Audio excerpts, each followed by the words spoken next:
Yeah, of course, I cough at the worst time. Of course. Yeah. Censorship! Your throat's trying to stop you talking. So, Yeah, it's one of those folks. Sup up, you're gonna need it. so this is an episode I've been wanting to do for a while. You messaged me like 2 days after these minutes went live, and you were like, "We need to do an episode of Media Musings on this," Yeah, and that was in like fucking February. yeah. But then life kept happening. Life, yeah. Okay, so But we should probably clarify this is not going to be entertainment as such. Normally, when we talk about movies, TV shows. We're talking about something quite serious in this episode. yeah, We're talking about, for those who aren't aware, the McMinn County Board of Education meeting of January 10th, 2022, which is the one in which they unanimously voted to remove the book Mouse from the curriculum of the school. and for those who aren't aware, Mouse is the Pulitzer Prize winning graphic novel by Art Spiegelman about the Holocaust. Yeah, in which I haven't read it, but from what I gather, it's the story of his father's life. But the characters are mice. Yeah, As a basically. But it's yeah. also, I haven't read it either, unfortunately. We probably should have done that. We've had 8 months to prepare this.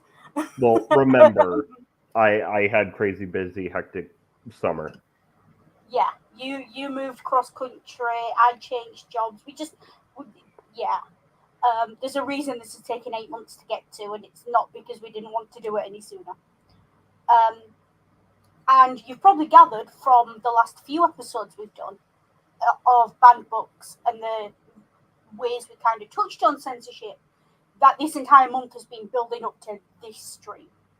Yeah. Like, we deliberately organised banned book month around doing this stream. Um, so we have a lot to say, but it's not going to be laughing, joking, drinking, etc. It's going to be analysis, conversation. It's going to be discussions of censorship, etc. Probably a lot of swearing, at least on my part, because this topic gets me het up, and you know what I'm like. Um, And probably you like, if you value your liver, you probably shouldn't play a drinking game based on the phrase "it's about the fucking Holocaust." yeah. Um, Also, you probably shouldn't play a drinking game for every time a man speaks in this meeting. You will die. And I say that as someone who's got a reasonable reputation for being quite a heavy drinker when I want to. I wouldn't try it. Yeah. Although, to be fair, that's not so much a drinking game as a coping mechanism when you read these minutes. um, And I'm not advocating alcoholism, don't do it, folks. But as a flippant comment of you need alcohol to get through this, when I sat down to read this last night with a glass of wine, I had three. and So, as I told Noodle and others, um, one, this is a roller coaster, a bit of a roller coaster, and two, it's basically a walkthrough of every censorship tactic the evangelical right likes to use. there are tactics being used in this meeting that have been used since Cato stood up in the Roman Senate and tried to call for the destruction of Carthage. like, if not previous to that, because the practice of rhetoric predates those speeches. But Well, yeah, I this mean, is not. They're very much in the great right wing tradition of these are our tactics. They work. If it ain't broke, don't fix it. well, I mean, think of the children. Has been used at least since it got Socrates a lovely spot of tea. Yeah, think of the children. He's a bad influence. This is inappropriate. We'll get there. We will Yeah, get there. Okay, so I think it's best we just go through the meeting, because if we try and do this thematically, we're going to be hopping all over the place yeah. and get confused. Plus, if we go through the meeting, you can actually put the thing Yeah. up on screen. But the way this meeting opens, I want to talk about the context of this meeting first of all. Okay. 2022, post Trump, post truth, as it were, or post alt right and all the rest of it. I also want to talk about this is January 10th at 5:30. So you can assume several things about the people at this meeting. This is on a Monday afternoon. None of the people at this meeting have got kids. I put money on it. Because if they had kids, they'd be at home with the kids because the kids said they finished school. Uh, I mean, Or young kids. Like young. like after evenings is like from what I know, evening is fairly typical for school board type meetings. Yeah, because then parents are supposed to be able to show up. But 5:30 tells me that any parents who work minimum wage jobs, any parents who work shifts, any parents who, like, 5:30 is the acceptable time of day to create an accessible meeting time when you're not thinking about people who actually exist in the real world. Like, 5:30, work clocks off at 5 o'clock. You're not getting there for 5:30 if you've got to drive any length of traffic. That's rush hour. Parents who work shifts, most people who work minimum wage jobs are not finishing at 5 o'clock. They're working evening, especially if they work in food service or hospitality, anything like that. So there's a specific demographic who are going to show up at this meeting. They are generally going to be middle class, white collar parents if they show. They're also generally going to be,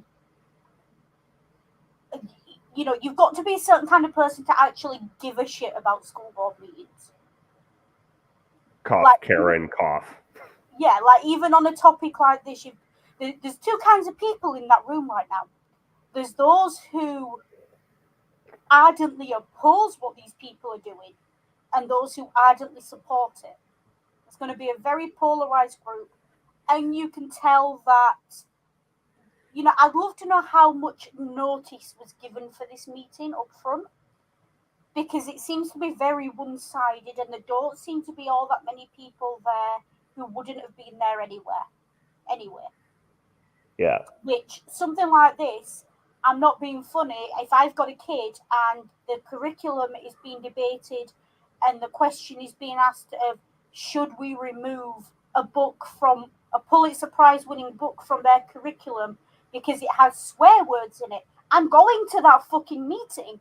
I'm rearranging work, leaving work early and going the fuck to that meeting. Because I'm going to stand there and what I'm like. Now, I don't ever want kids, and this is probably another good reason why. I just steamrolled over this. Yeah. And it's the whole thing. There's a vibe of it's very cliquey. Is that a word that translates into American? Yeah. I think it does. It's very, the rich kids in school who claim the one picnic table in the playground. They're the mean girls, if you like.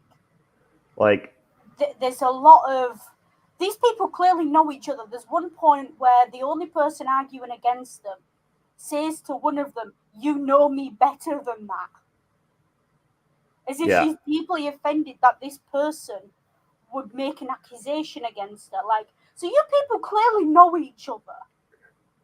Like, there's none of this fake objectivity or fake pretending like we don't know each other that you sometimes get in meetings.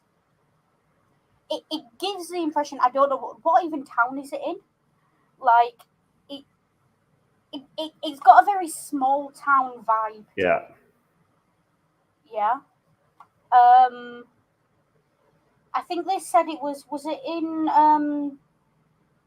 I remember him saying a state name. I can't remember which one. Was it Tennessee? Yeah, Tennessee. Tennessee. It's your fault to this day. Whenever I read the word Tennessee, my brain replaces it with the word Kentucky, and it's your fault because too long on the border. So as of 2020, the census population for McMinn County was 53,794. I think there's more people than that on the council estate I live on. That's a small town. Well, and that's, for the county, which means... Exactly. So the town's what, like 12 people in a post office? Like... And I didn't know that about the town, but that's the vibe I got. So clearly I got that right.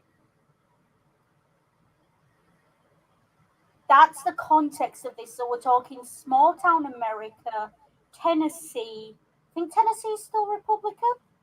Kentucky's still Republican. Yeah. Or, it's not a swing state by any stretch. Let's put it that way. It's definitely, it's, if not deep Republican territory, it's safe Republican territory. Yeah. I don't know what colour these people are. I assume they're white because no black people would fucking waste their time on this shit. We want more important things to be doing.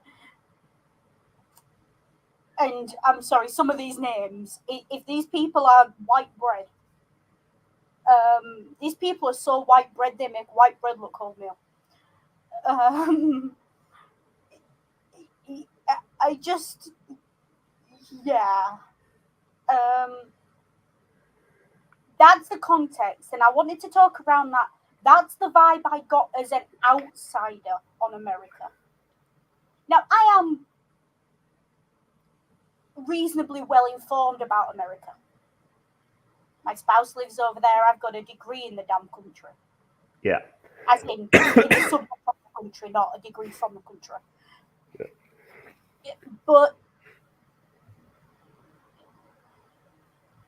it's not... This is not something I will take being mistaken for an Australian. Those people know how to have fun. I'm as close as you get being in England to being Australian. I'm from Yorkshire. The closest you get to Australia in Britain without being Australian is Scottish, but then I'm sort of next on the list. I'm from Yorkshire. But that's the impression I got of this as an outsider. I want to hear the insider perspective. Did you get the same vibe? Is there a... Well, what did you think when you just looked at the intro information of names, area, the way they spoke to each other? Not the content of it, just the tone and the...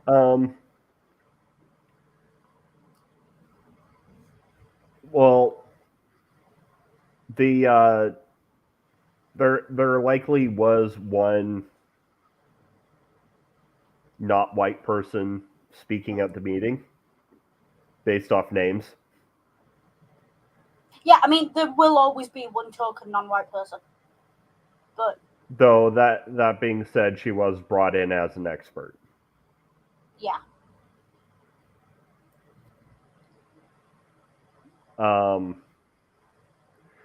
Now, in terms, like when I first read through it, there were two names that really there were two characters in this meeting that really stuck out to me. Mm-hmm. You know, Tony Ellman, who is basically a puritanical botherer. God botherer, yeah. Yeah. And then and then Mike Cochran, who has an axe to grind. Yeah. And we will get to that. Yes, we will. And these two guys are clearly tag teaming. Just Yeah. as a Yeah, because Tony Ellman like pretty much dominates the first half of the meeting, and then the last half of the meeting's largely dominated by Mike.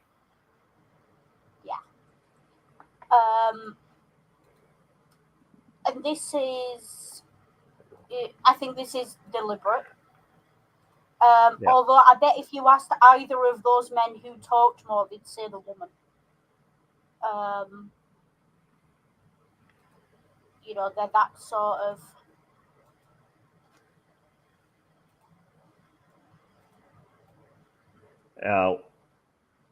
With that, But yeah, the reason I wanted to point that out is basically because this is a very, you know, there's a vibe you get, and they're all basically Karens in different guises. yeah. So yeah. With that, do you think we should get into it? Yes, let's. Okay, just give me a second.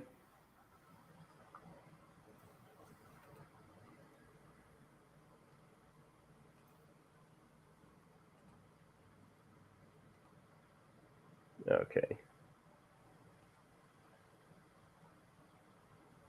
You can read that, right? A little bit bigger, please, if we can. Okay. No, go Yeah. backward. Yeah, that's the problem. Yeah, we can read that. We Okay. can just about make that out. You'll have to go full screen to be able to read it, folks. Otherwise, I presume, although I didn't ask, did you put the link to the document in the description? Yes, I did. Yeah. So if you want to read along with us and you can't see the screen, look there. I've got it on my Kindle, so if you see me looking down here, it's because I'm looking at my Kindle. Because I tried to print this off and write notes on it. I got a third of the way down the first page and there was so much scribbling, it was no longer possible to read the words on it. Yeah. I was annoyed. Yeah. And I was immediately annoyed.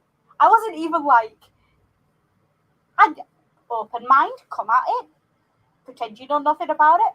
Within 2.5 sentences of the first person speaking, I was annoyed. Yeah, so the director of the school board opens the meeting with the values of this county are understood. There are rough objectional. Sorry, hold on. It did a weird thing. Yeah. Let's take that separately. The values of the county are understood. Yeah. That sentence is doing a lot of heavy lifting. That sentence is immediately ringing alarm bells to me. Yeah. That is the. Well, first of all, the values are not understood because they're not stated anywhere. Yeah. And this is a classic rhetorical device. You say something about the values or about the context or something, but you don't specify. And to anyone who's on your side, this will automatically, and to anyone who's neutral and doesn't understand what you're doing, this will automatically make them assume that you're on their side. Because you are creating, it's a rhetorical device to create a shared understanding without actually saying anything. What you're basically saying here is we're all on the same side, we all have the same values. It's the same way if you look at speeches from Donald Trump's rallies. You remember when Donald Trump was running for election and people said, I like what he's got to say. He speaks to me, he's honest. But when you actually read his speeches, there was nothing of any substance there. That's because it was all phrases like this, shared values, but keeping it vague so people buy into it. Though It's very common. To an also, extent, and to give you a complete opposite political thing on that, all everyone over the spectrum uses it. You see that in the "I Have a Dream" speech. Tell them about the dream. Everyone knows what the dream is. But the difference is with the "I Have a Dream" speech. The "I Have a Dream" speech lays out that manifesto. This doesn't. This assumes you've already heard the manifesto. well, and when it comes to uh, the fundagelical right in the U.S., everyone knows what family or what Yes. values is code for. Yeah, so it's also a dog whistle. Basically, everything I've just described is it's a dog whistle. Yeah. There are wolves this was done in frigging Kentucky. There are wolves in Montana who looked up when these words went out. And yes, I know enough of my American history. That's the joke, folks. Yeah. So the values are understood. And then he goes on to say things. He says, there is some rough, objectionable language in this book. And knowing that and hearing from many of you discussing it, 2 or 3 of you came to my office to discuss. Now, I can probably tell you what 2 or 3. oh yeah, me too. Rough, objectionable. Again, vague. I'm rough and objectionable. That's what makes you so fun. Exactly. I'm rough and objectionable. Do I look like a frigging, clean cut? What does rough and objectionable mean in simple terms? What does that mean? Rough, common, lowbrow, poor. In Britain, we'd say working class or, council estate, projects in America. It's very close to how the word thug became a dog whistle. Yeah. In American discourse over the last 10 years, to a man, the only time the word thug is used is when it's describing a 16 to 35 black male and you assume he's wearing a hoodie and jeans. Like, that's what that word describes in America now. Previous to that, that word was used to describe any petty criminal. Like, I've seen the mafia described as thugs. I've seen, and in different parts of the world, it's used in different ways. And there are still people to this day who will tell you that a thug is a low-life criminal who uses violence to get what they want. Rough is how you might describe that version of a thug if you were being polite. Because this is in the context of America, that word is saying this is a minority view. It's a negative, it's minority view, open bracket, close brackets, bad. Well, also, so rough objectionable language basically means that there are naughty words in there, and and according Also, to the ALA, the most books get banned under the guise of there are rough naughty words in there. yeah, the ALA, the ACLU, and organized open rights group, which are more UK based. They're all freedom of speech, free expression charities, pressure groups, if you like. Well, the ALA is the American Library Association. They're a pressure group supporting they're a union, basically. They're a union. And unions are fundamentally pressure groups. They just don't have big backers. That's what a union's for. Join a union. If you can join a union, join a union. Scummer's not here, so I'll say it. Join a union. Support your unions. Don't scab and don't ever cross the picket line. And of course, what is the objectionable language? Look, objectionable language can be anything. I don't like German. German's an objectionable language to me. But no, it sounds weird. I don't like it. It's answered a couple sentences down. Considering copyright, we decided to redact it to get rid of the 8 curse words and the picture of the woman that was objected to. I'm just quickly Googling something. No, okay. I want. So out of a 74,000 word book, because I've just Googled mouse word count, 74,000 words. Yeah. They pulled it because of 8 curse words and and a picture of a woman. Yeah.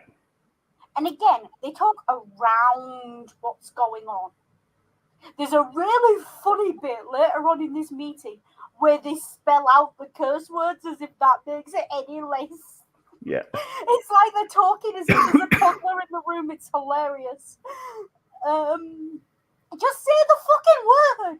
Words only have power when you give them power. Say the fucking word. Yeah. Channel punching bag got at least one thing right. Words only have power when you give them power. Don't give them power. Yeah. On this one thing, I will say she had a point. Shame she didn't swallow her own medicine, but that's by the by. Now, 2 or 3 of you came by my office to discuss. So this is a tiny but loud group who've done this, as expected. They're the homeowners association, the Karens, the school board mums.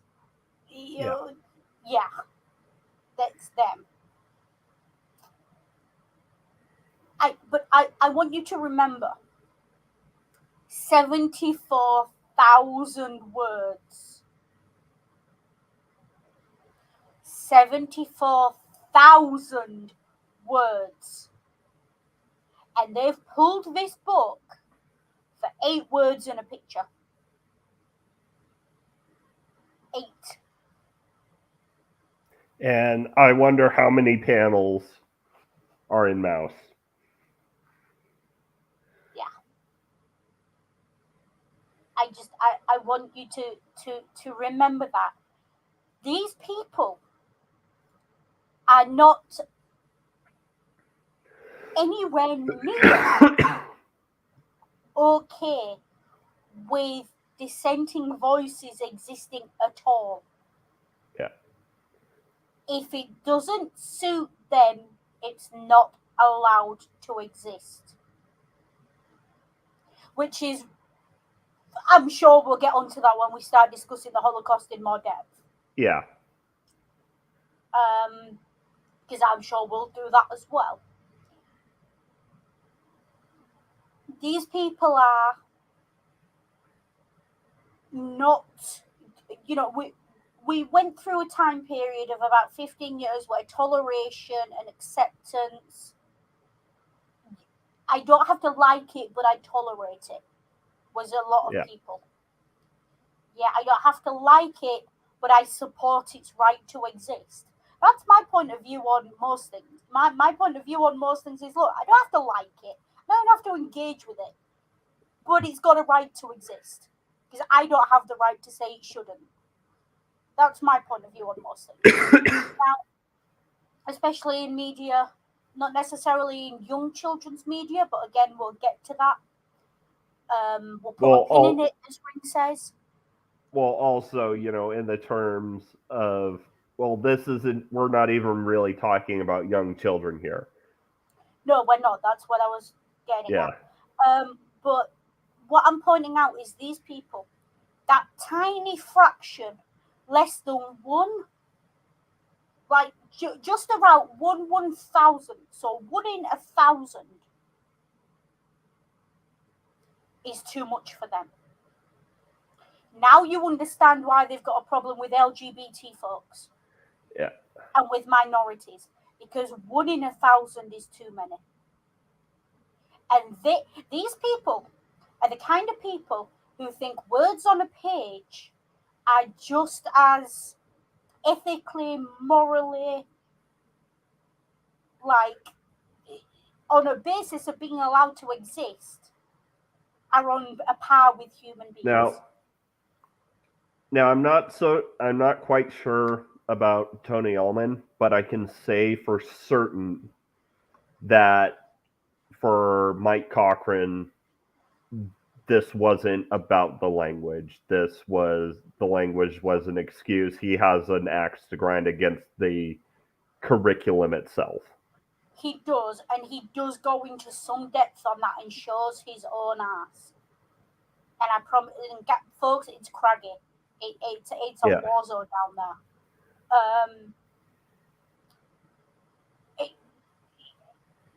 So this is 8th grade. Yeah. Ring, tell me what 8th grade was like for you. How old were you? What kind of things were you studying? Well, what's 8th grade look like? My 8th grade definitely didn't look like any kind of American public school because it was the last year of my Christians. I went to the Christian school. 8th grade is the last year of what Americans call middle school, probably, or what could possibly be called junior, part of junior high. Okay, how old were you? What age did you turn during that year? Probably like around 14, 15. Okay, so folks, this is year 9 in England. Don't know what it is in Scotland. It might be the same. This is year 9. Let me tell you what my year 9 looked like.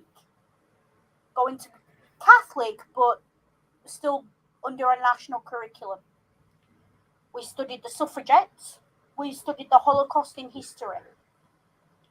In English, we were sitting at, I was top set, so we were sitting at English Literature GCSE.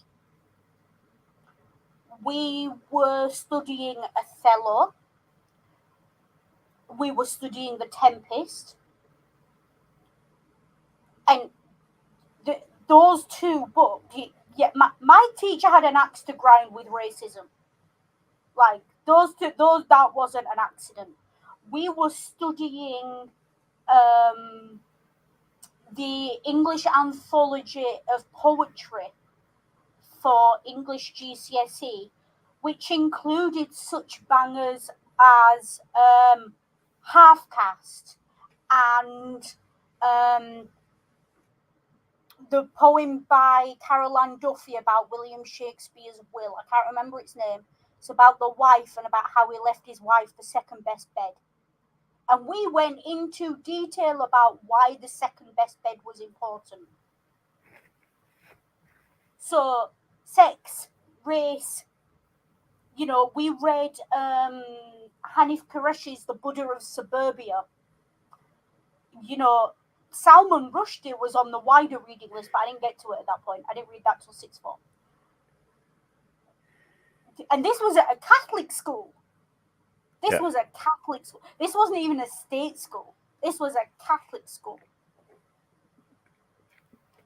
Okay? We watched Schindler's List in history class. The full uncut version. We had a double class and we had to watch it over 2 double classes. And we sat and watched that. Because you've not lived until you've seen a teacher try to explain to a bunch of 14-year-olds that it's not funny that he's losing his mind about how much his wedding ring and his car's worth in human lives. You've not lived until you've seen someone try to explain that to a bunch of 14-year-olds who don't get it. Yeah. Now, I went ahead and skipped. The reason I put that out, 8 swear words and a picture of a half-naked woman. When I first read that, not knowing what 8th grade was, I thought you were talking about 8-year-olds.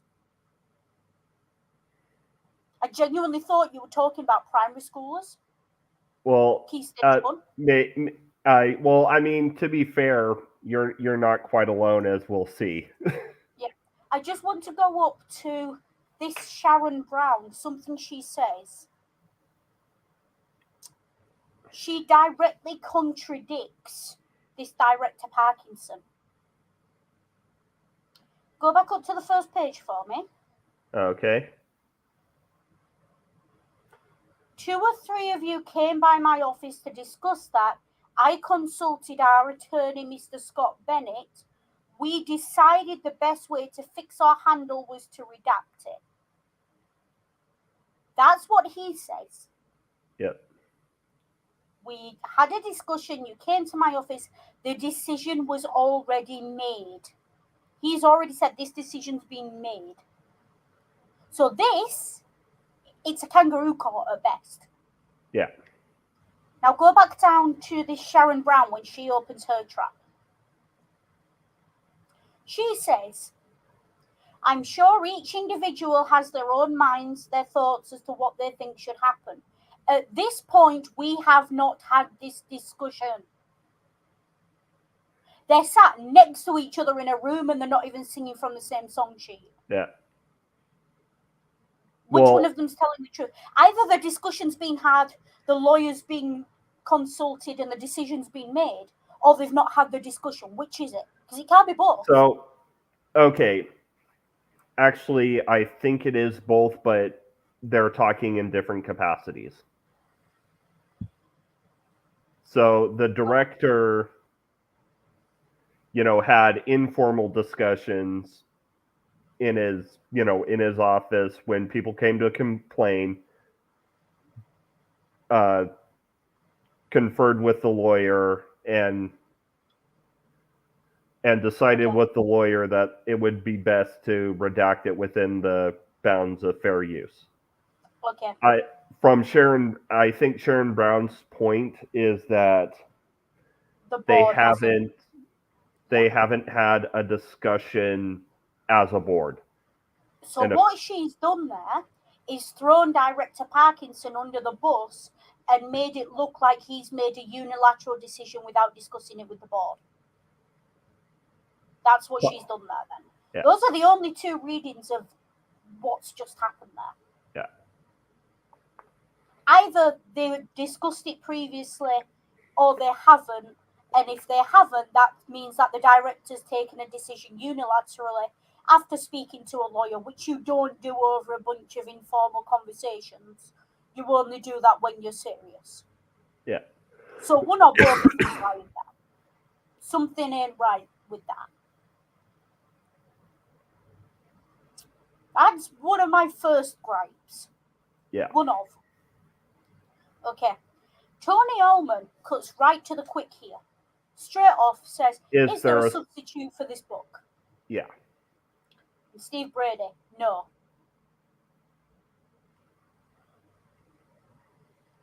So, I have concerns.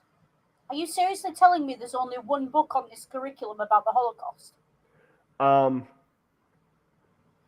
Well, I know because they talk about it later. That's not what he's saying. yeah. That's how that reads. Yeah. What they're saying is He there is says no no, and other that is Pulitzer. he says no, and that is a short answer to a longer discussion. Yeah, and he says it later on. He says, someone says later on, they say this is the only Pulitzer Prize winning graphic novel. Yeah, because people don't take comics / graphic novels as an art Yeah. form seriously. So, in its genre, it's on a list of one for that level of writing. And it probably only won a Pulitzer because of the subject matter. Yeah. Now, that tells me a lot about this curriculum. That tells me that the curriculum is not about the Holocaust. The curriculum is about style and form in books. It's probably a literature class. Yeah. Yeah. So the fact that it's about the Holocaust should be largely irrelevant. What the reason it was chosen is because it's award winning within its style, form, and genre. And that's a really important distinction to make. Because if you write a book, if you've got a book and you pick a book because it's about the Holocaust, you're picking books about the Holocaust, you don't pick Mouse. If you are picking books that are graphic novels in an advanced literature class, the only book you've got is Mouse. Yeah. That's the point that they're all missing. I say missing, deliberately not focusing on. Well, because, comic books are just kiddie stuff. Freaking Dr. Yeah. Wortham. Yeah. So, and there's this whole thing where this guy has clearly not done his research. Yeah. Like, the 3 on the book does not stand for 3rd grade reading.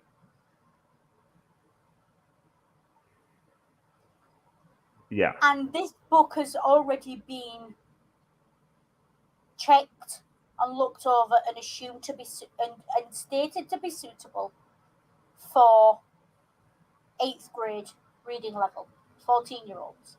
Look, if you know a 14-year-old who doesn't know the word bitch, Yeah. you know a liar. Okay? I promise you that word's all over. None of this is stuff 14-year-olds don't know. And if you think that, you're deluding yourself. Yeah. Like, I'm sure even Ring, who went to Christian schools, knew the word bitch at 14. Might not have used it, but knew it. yeah. Which does bring up a good point about how those who censor things for puritanical reasons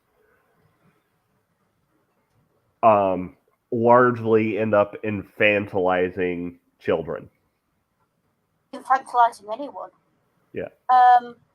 Words on the order of damn and bitch, and a small depiction of a naked woman. Right, I'm trying to find the context for where the word bitch was used, because something in my brain's just pinged. And if you are reasonably aware of your Holocaust history, you know what I'm about to say next. You can go back and read the Nuremberg trials. At Buchenwald, there was a woman. I think she was the camp commandant's wife. Maybe the doctor's wife, something like that. She was known as the bitch of Buchenwald. Yeah. The story went that she owned a handbag made of human skin.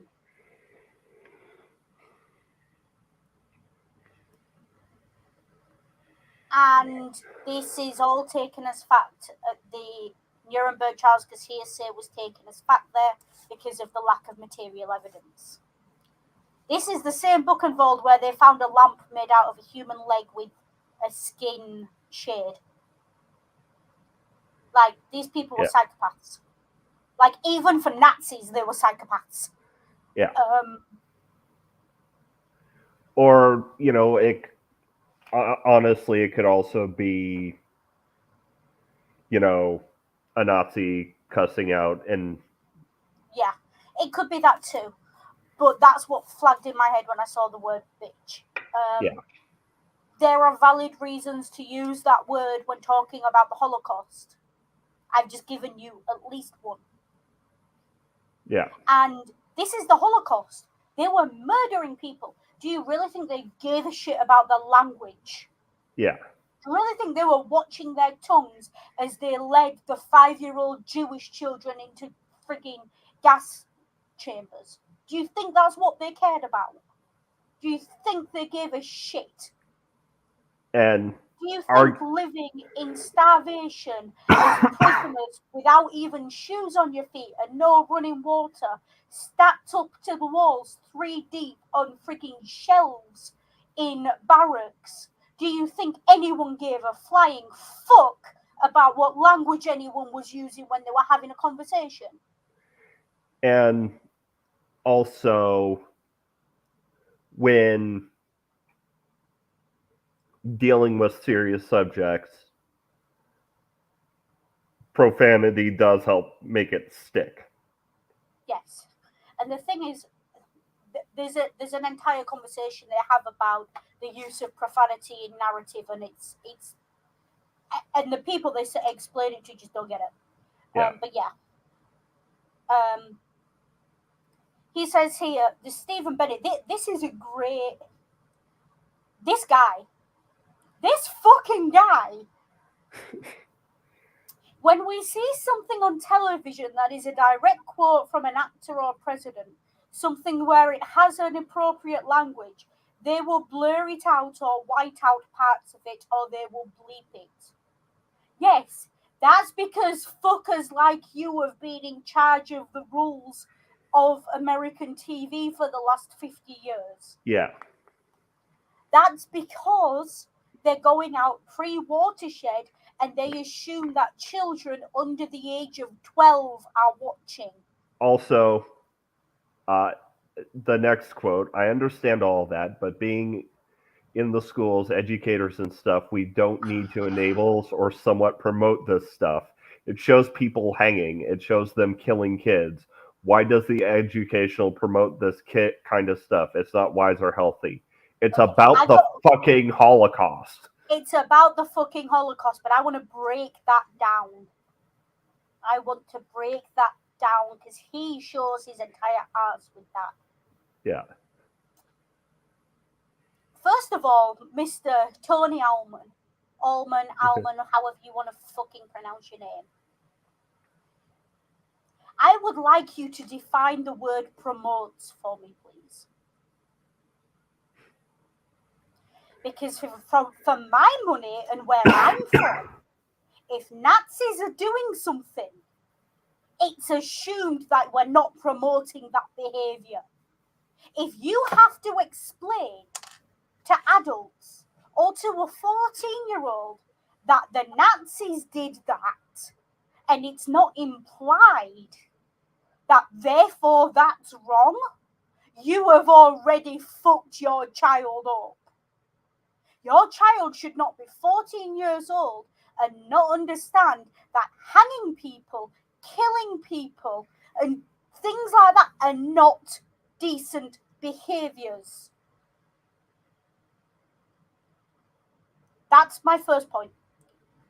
Second point It shows people hanging and killing kids. I guarantee you this fucker's got a problem with the history curriculum on lynching as well. Yeah. Yeah? It's talking about promoting this stuff. Depiction is not promotion. Take those words, embroider them onto a piece of material, frame them, and put them on top of your fucking TV. Depiction is not promotion. When you depict something, that does not mean that you are promoting it. To suggest that betrays the level of understanding that gave rise to fandom aunties, who are 12 and 13-year-old kids who've been babied by parents and fuckers like this Tony Ullman, who haven't been taught that just because someone writes it or makes a film about it or talks about it doesn't mean they support it. Or, having... If depiction was promotion, think about your favorite book, your favorite film, Yeah. your favorite song. If depiction was promotion, how many songs have we got about brutal murder and stalking? How many songs have we got about committing adultery? Hannibal Lecter, the most famous fictional cannibal of all time. Although, to be fair, given the way Americans are going gaga for that fucking Dharma documentary, maybe you all do need an education in what depiction and promotion means. You really shouldn't be holding up. I keep saying it. I've not watched it. Side note, tangent. I keep seeing people saying, oh, Dharma got away with it because he was so good looking. Do you know why he got away with it? Because he was so good looking? Because American media, literature, education, and general culture promotes that good-looking people are always morally good. Your villains are always the fat people and the people with disabilities and the people with fucked up eyes. Look how many villains Mads Mikkelsen's played with a fucked up right eye. Like, it's basically his thing at this point. His left eye, sorry. Like, fucked up eyes. That's basically shorthand for this person is a villain. Well, I wear glasses. I'm not a villain. At least I hope I'm not. I'm fat. I'm not a villain.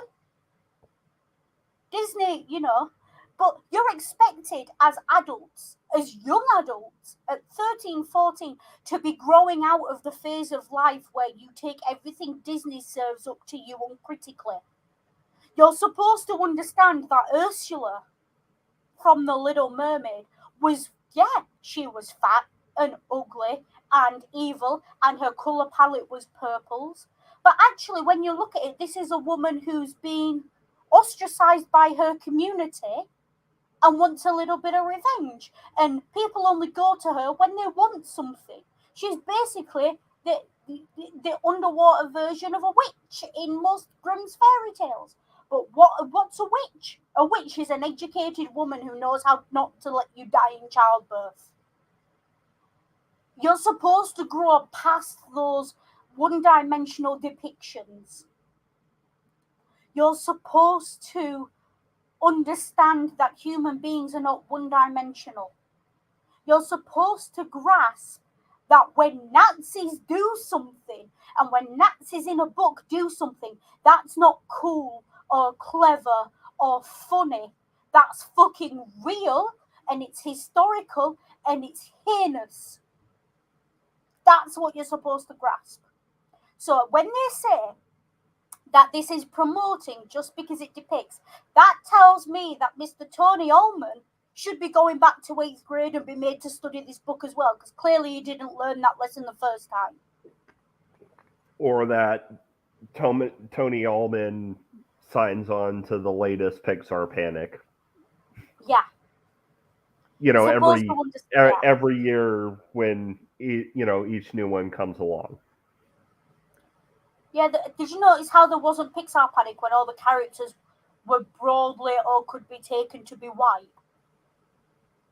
Well, no, yeah, I can tell you that the annual Pixar panic started with Coco, which is Yeah. a movie about the Mexican Day of the Dead festival.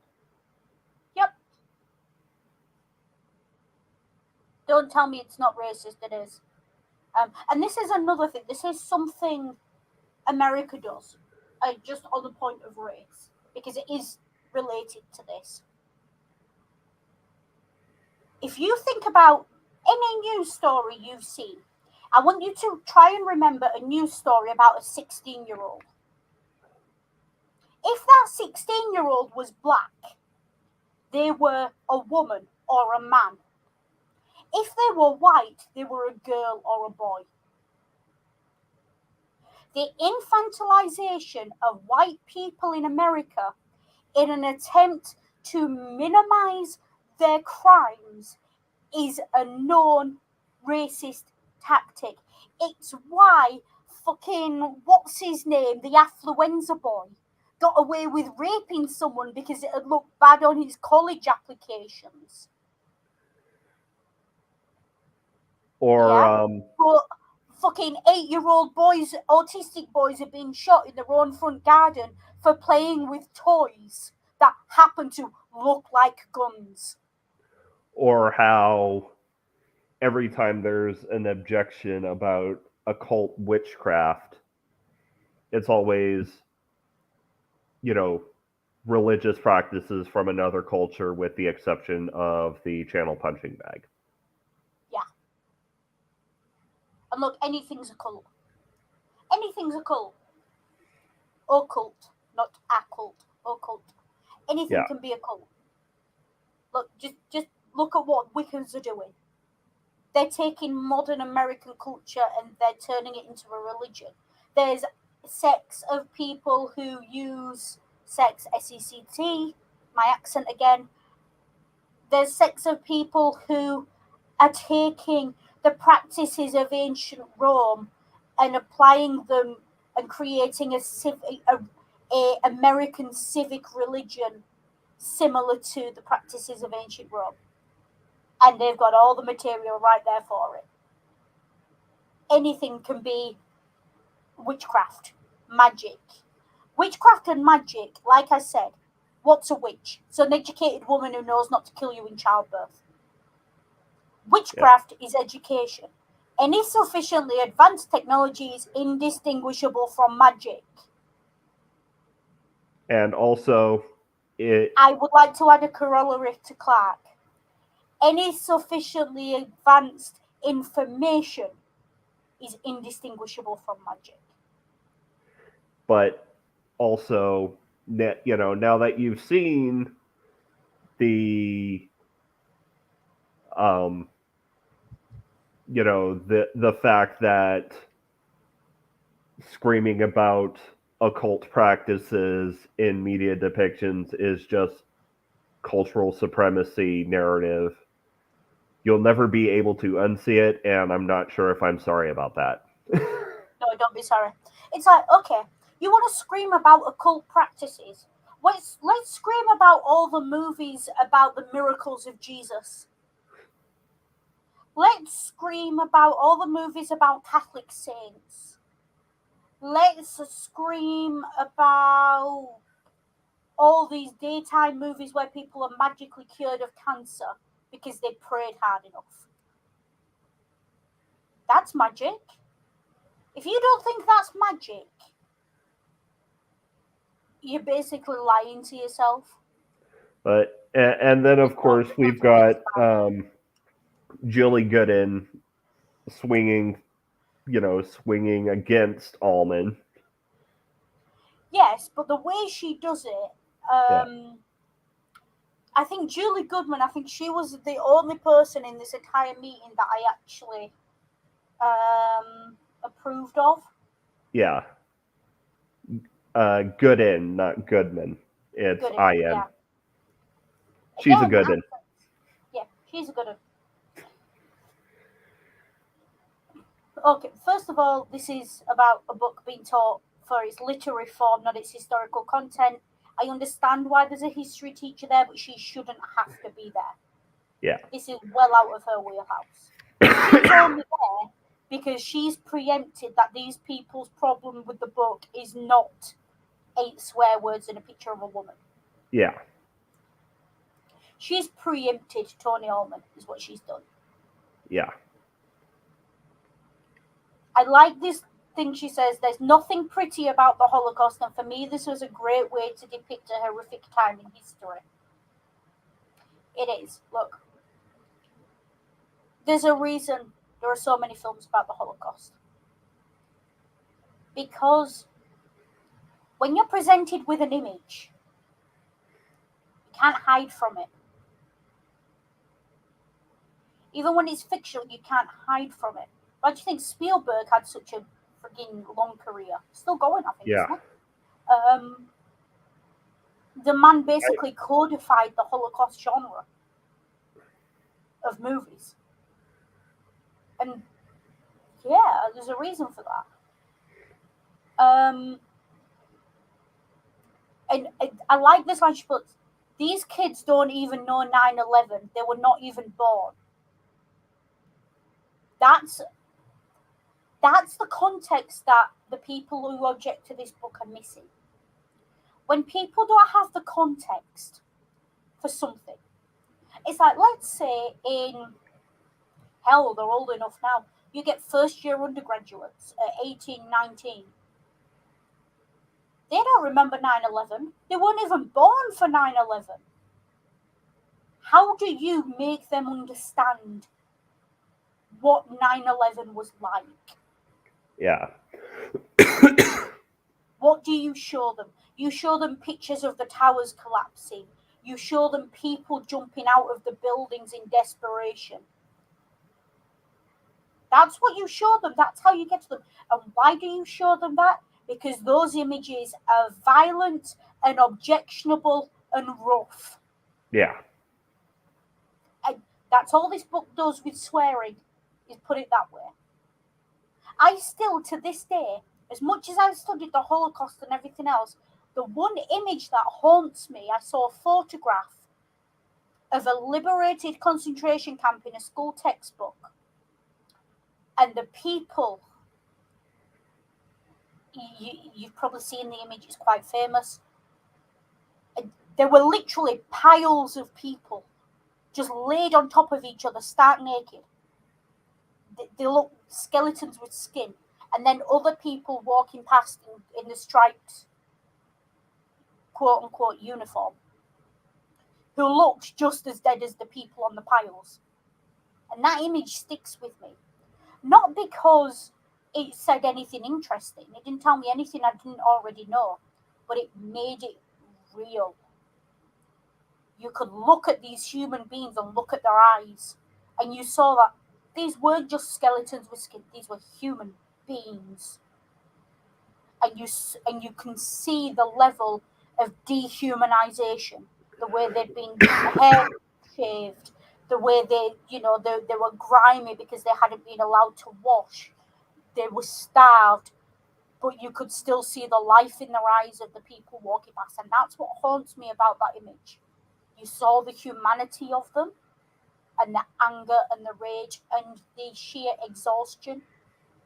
That's what you saw from that image. Yeah. And that's what profanity does in books. It slaps you round the head, beats you round the head with the truth that you cannot walk away from. It's meant to shock you. It's meant to stick in your head. That's the point. Yeah. It's doing in the narrative where it doesn't have necessarily the benefit of those images, because this is a fictionalized account of a story, and it's a graphic novel. Does it have the benefit of those photographs? So it does it another way. Because the alternative to profanity in those photographs is images. In this book is images like that. Now, I remember how sensitive I was, and like I said, it still haunts me when I see those images. I saw those images way too young. I saw them at like 6 and 7 years old, which, yeah, I can grant that's mildly inappropriate for a 6 or 7 year old to be looking at images of concentration camp survivors. But that also, still to this day, informs how I think about the Holocaust. So either these parents want brutal depictions of people who've been starved, beaten, who are in a concentration camp, or these parents want the profanity. Pick. Yeah. I know which one I'd choose. And then Especially if you're trying to protect your little darling sensibilities. Then which we'll get to. Tony Allman continues. Yeah. I understand that on TV and maybe at home these kids hear worse, but are we talking about things that if a student went down the hallway and said this, our disciplinary policy says they can be disciplined, and rightfully so? And are we teaching this and going against policy? Okay. What happens in the school corridor and what happens in a literature class are two different things. Yeah.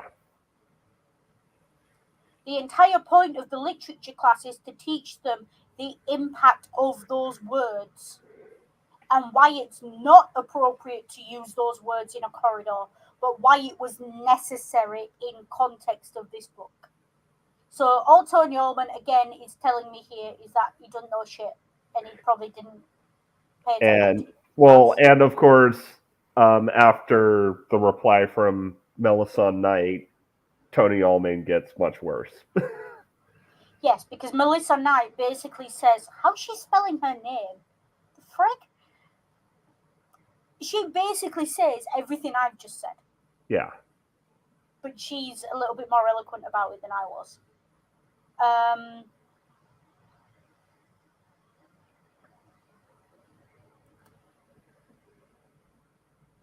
But I may be wrong, okay. but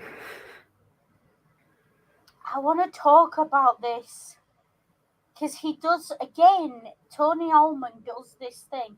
He conflates fiction and history. And this, do you know what this tells me? This first sentence he says. Yeah, the second sentence. Where is it? It's like when you're watching TV and a cuss word or nude scene comes on, it would be the same movie without it. Do you know what that tells me about Tony Allman? He was sheltered. No. Well, yes, but also, do you know what it tells me?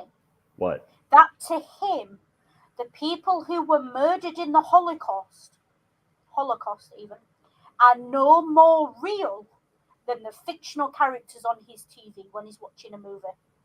Yeah.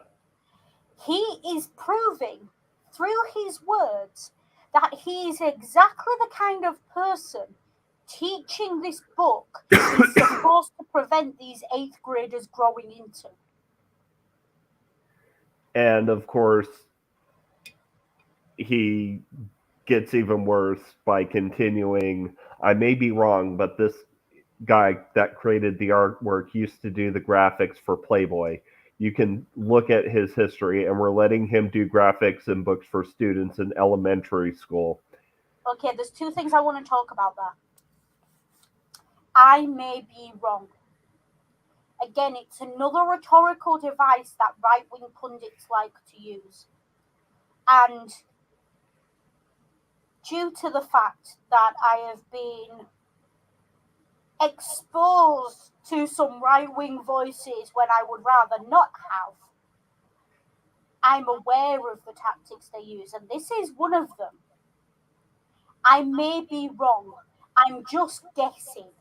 That sounds to me like all these terms that simultaneously imply that this is something negative or this is it's just common sense. That's what this is getting at. And what this does, this rhetorical device, and he uses it more than once. And what he does, I may be wrong, The implied end of that sentence or that bit is, but we all know I'm not. That's what he's implying with that. I Yeah. may be wrong, but you can't prove it. And you don't, the thing is with right wingers, I've noticed this, you don't have to give them evidence. You just have to convince them that what they are hearing sounds right. And also, And once, on the surface of it, guy who writes porn writing a children's book. well, Yeah, also, once sounds right. again, his conflation with almost in high school and elementary school. Yes. Elementary school is not middle school. And again, it's that shock term, it's that infantilization for shock value. Now, Tony Ullman gives himself away here. If I had a child in the 8th grade, does he have a child at all? Does he understand the developmental difference between elementary school and 14? Has he ever witnessed that? Because 14, there's a lot going on in kids' life, hormones raging, you name it. Yeah? And there's, first of all, there's that. There's the complete lack of understanding of how children develop. But there's Yeah. also, this guy created the artwork, used to do the graphics for Playboy. Do you know what? Right. Hugh Hefner was a lot of things, and I'm not denying any of it. But Playboy, for what it was a very progressive magazine. You say that like Mr. Allman would think that was a good thing. Yes, but but Playboy realistically was just Reader's Digest with boobs. Okay, that's pretty much what Playboy was. There are stories about Playboy and the Playboy Mansion. Hugh Hefner, the women, yeah, okay, he got them young, and to an extent, you can talk about the dangers of grooming and other things as well. But those women were set up for life. He didn't leave them. He didn't toss them out when he was done with them. They were set up for life. And there were, and again, I am not justifying the man's lifestyle. I think there were a lot of problems with it, and it wouldn't fly today. And it was very much of the 80s, the 70s and 80s. But if you're gonna have a go at someone for doing the graphics for something inappropriate, in air quotes, you could do a lot worse than Playboy. And he did the graphics for Playboy. The Playboy bunny in the early 2000s was on everything. I had notebooks. I had gloves. I had a fucking scarf with the Playboy bunny on it as a teenager. It was a brand. You're telling me what you're telling me with that is someone who potentially had a hand in one of the most recognizable brand logos in history, probably second only to Coca-Cola. You're telling me you've got a problem with that person's work being shown to teenagers? Not children, not kids, teenagers. Because that's an important distinction, and he conflates it deliberately. Yeah. And then we have more of Julie Gooden being a Gooden. I'm not even done on Tony Ullman yet. And then we have the rhetorical repetition. Oh yeah, if I had a child in the 8th, this ain't happened. If I, in the 8th grade, go read the I Have a Dream speech and you'll see the impact of repeating the same start of a sentence over and over again and ending a sentence in the same way over and over again. Again, I mentioned Cato earlier, I'll do it again. Cartago delenda est. Same thing over and over again. And when it's repeated, it only takes 2 repetitions to have the same impact as multiple repetitions, because it's enough for your brain to ping. It's all it takes. You only have to repeat it once. And this guy, I don't like him. I don't know him, but I don't like him. I don't like what he stands for. I don't agree with him. But he has watched a lot of Tucker Carlson, and I'll put money on that. I will put money that Mr. Tony Ullman sits down every week when Tucker Carlson comes on and watches at least once, because these are Tucker Carlson's tactics. These are the same rhetorical things Tucker Carlson does. It's the same thing Trump does. It's the same thing any other right-wing news pundit does. They use these same rhetorical devices that go back 3,000 years, because if it ain't broke, don't fix it, and it works. And it makes people's brains switch off, and all they hear is, oh, it sounded good. Remember I talked about Trump earlier, and I said people don't remember what he said, they just remember that it sounded good. They remember that how it made them feel. Do you know where else you've heard that is described? Go back and watch the episode of Doctor Who where the Master became Prime Minister. Yeah? I don't remember what he said, but it sounded good. He didn't need a 4-beat pulse for that. The rhetoric alone would have been enough to get him into power, because that's how politicians are trained, and that's how pundits talk. It's deliberate.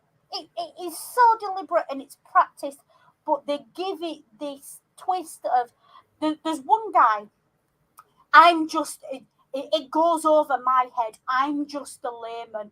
I get that can't be right. Only an idiot like me would think this, or things like that. And they deliberately make themselves seem less intelligent than they are, because it opens your mind to them, because you think, well, if they're an idiot, they're not going to lie to me. Idiots can't lie, which is patently untrue, but yeah, that's how your mind works. But also that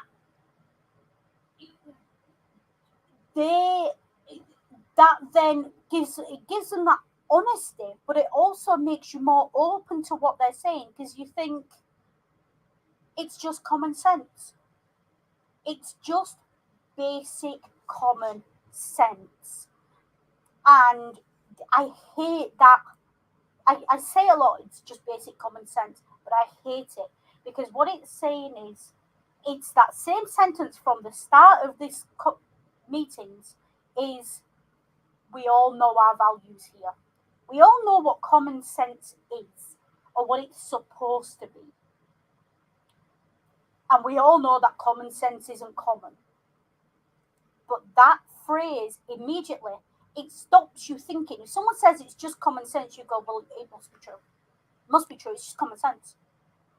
And that's what these kind of rhetorical devices prime you to do. And the fact that he's using these kind of tactics in a school board meeting, he already knows he's won. Like, the decision's already been made to redact this book, but he's still using these tactics. You know how for 4 years all the pundits were pointing at Donald Trump and saying, why does he still talk like he's on the campaign trail and not like he's the president? It's the same thing. Because until they've got it in writing and it's done, they will carry on pushing. And that's why they do it. And then, Julie Gooding. Yep. There is this line where she says, are we going to be teaching these words outside of this book as vocabulary words? No, you know me better than that, Tony Ullman. Yeah. Again, these people know each other. This is small town America. And then of course the half backpedal that the right likes to do. I know, and I'm not being argumentative. I'm just trying to wrap my mind around, because if a student sitting in the cafeteria decides to read this out loud and complete the sentences, what are you going to do? It's in the book you're teaching them, so what are you going to do? I'm not being argumentative. I'm not. You are. Calm down, dear. That's what's going on there. He's undermining her by making out she's being emotional when he's the one who hasn't shut up. Classic sexist device. I'm not being argumentative. The implication being you are. Or the old, I'm just trying to ask, I'm just asking questions. Sea lioning, yeah. I'm just asking. He literally says that at one point. He says, "I'm just asking questions." Yeah. Either him or the other guy who kicks in later says it, and I just thought, yeah. So Hey, these are Jen. all the hey Jen. These are all the right wing tactics. Now, even if you stripped this of all the information and just show me the things torn, these things have been said. You didn't even tell me whether it was a man or woman speaking. By Yeah. this point in the meeting, because I don't read the names of what people are saying, I just read it. You know, by this point, I know this is a man arguing with a woman. I know it's a right winger arguing with someone who's educated, and I know that the right winger doesn't give a shit what anyone says. He's gonna undermine any argument at any point using the dirtiest tricks in the book because that's all he's done so far. Though, also to be fair, I did tell you that you wouldn't like Tony Ellman or Mike Cochran. Yeah, and again, you know how I just literally just did a rant on, I'm an idiot. Don't listen to me. It's just common sense. Yeah. I'm just trying to wrap my mind around it. I'm just poor, stupid layperson. It's concern trolling. You've Yeah. seen it every day on Twitter. It's pure concern trolling. I mean, And that's. tactic that goes back 3,500 years at least. Yeah. And then Melissa Knight. I see what she's getting at. She's talking about context. Yeah. And she's talking about how what a word means is different in different contexts. And he doesn't have an answer for that. And I think this is fascinating because she challenges him and says, we think it's a valuable book and most of the supervisors have read it. That's her challenging him to say, have you read it? And then he He goes completely to. shifts the goalposts and goes to a different question. Yeah, and he moves to. We used to order from the Tennessee Book Company. Now we're going with this new company. Why? What aboutism? Yeah. Well, you don't have an answer, change the subject. Yeah, she's saying children won't know this is a swear word unless they've been exposed to it, and it's not allowed in school, so they must have heard it at home. So why are you blaming us for you swearing in front of your child? That's what that first sentence is implying, Yeah. that she says there. Students know what that means, but they know what that means if they've been exposed to it prior. That's what she's getting at there. She's saying, your children know this word, and they know it's a bad word. It's because they've heard it from you. That's what she's getting at there. Yeah? And it's not like we're teaching them or exposing them to that. I also am really annoyed at the deliberate infantilizing language. None of them just say it outright. The word they're talking about is bitch. It's not Yeah. a bad word. It's not a dirty word. You don't call someone it because it's rude and it's an insult, but words only have the power you give them. Suck it up, Yeah. buttercup. Yeah, and I really dislike that she and the other woman both capitulate on that point. Like, it's one thing to say, look, we have this word and it's spelled bitch, and crossing out 4 of those letters is not is a I can see why you'd be that specific when discussing the legality of copyright and changing. Yeah. I can see why. You have to be specific because that's the legal process and copyright law. And copyright law is fucking weird. But in general conversation, when you're talking about the word bitch, just say the fucking word bitch. You'll say it so much eventually it'll lose all meaning. Children laugh at swear words, giggle at swear words, use swear words because they've been told these words are bad and they're not allowed to use them. It's the same reason undergraduates go to college in America and get blind fucking drunk on their first night out. Because they've been told all their lives they're not allowed alcohol and suddenly it's there. It's a rebellion. Yeah. Don't make it a point of rebellion. And kids won't use it because it won't be cool and it won't be rebellious and it'll just be another word in the dictionary. I think we're all slightly unwell, Jen. Yeah. Sympathies, we're all down with it. Yeah. And then, of course, him asking about why he couldn't find it on the website. Because you're a fucking idiot who doesn't know how to navigate a website, basically. Him claiming, but again, this is another rhetorical device. Why couldn't I find it? The implication being it's not there. You're hiding it from me. Again, that's another right-wing tactic that pundits use. Well, why can't I see it? It must be hidden. They must have something to hide. There must be something wrong with it. Again, classic Tucker Carlson. Yeah, and Melissa Knight isn't taking any of it. Yeah, she's not. She's put him in his place there. This, maybe I'm not looking at the right website. It's so snide the way he says it. Yeah. And then there's Sharon Brown jumps in. And she sees exactly what he's doing. Yeah. He's leading them down the garden path to get off topic so they forget what they're talking about. And then they don't come back to it and the decision's taken without any further argument. Because at this point, he knows he's lost. Yeah. He's lost the actual academic argument. But that doesn't mean he's lost the rhetorical battle. And he wins this conversation not because he's cleverer or because he knows more, but because he employs those rhetorical devices that right-wing pundits use all the time. Pundits from across the political spectrum, not just right-wingers, left-wingers do it as well.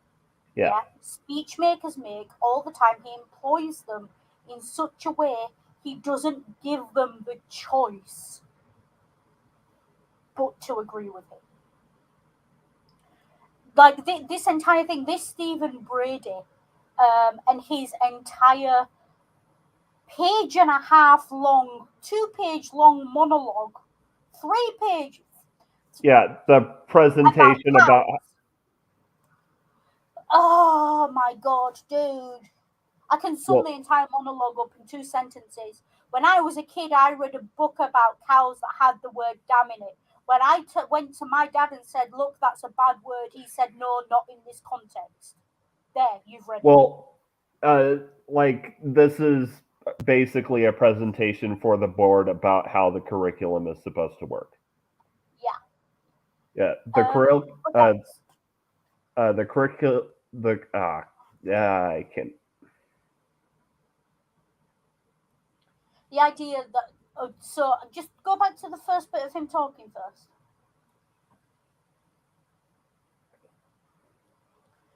Every lesson has the habits of character part to it. When we teach our students the difference between right and wrong, we teach them to be empathetic, we teach them to be ethical people, have compassion, we teach them respect, and that's part of our curriculum. That's what he says.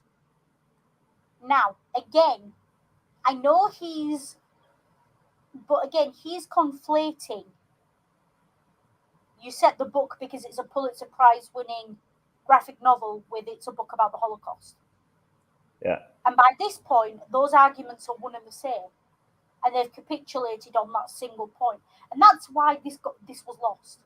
Because no one stood up and said, actually, it's not about the fact that this book is about the Holocaust. It's about the fact that this book is a graphic novel. And no one said that and then stuck to it instead of even acknowledging these other arguments. Yeah. Yeah? But that's why they lost.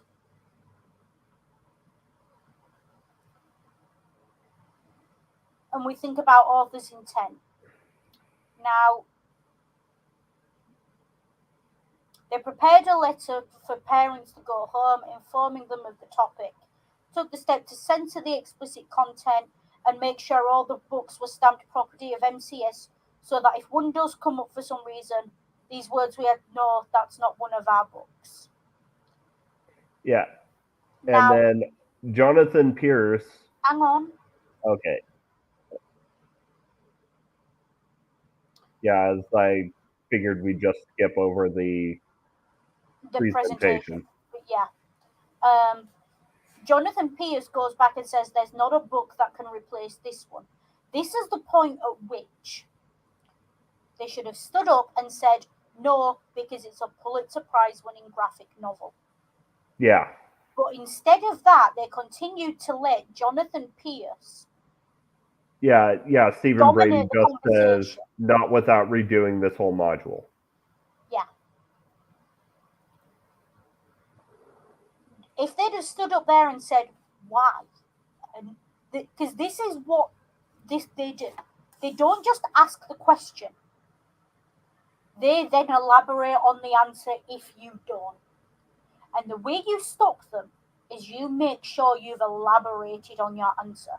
There's no such thing as a yes-no question when right-wingers are involved and when pundits are involved. You do not give them the scope to speculate on the underlying reasons for your answer.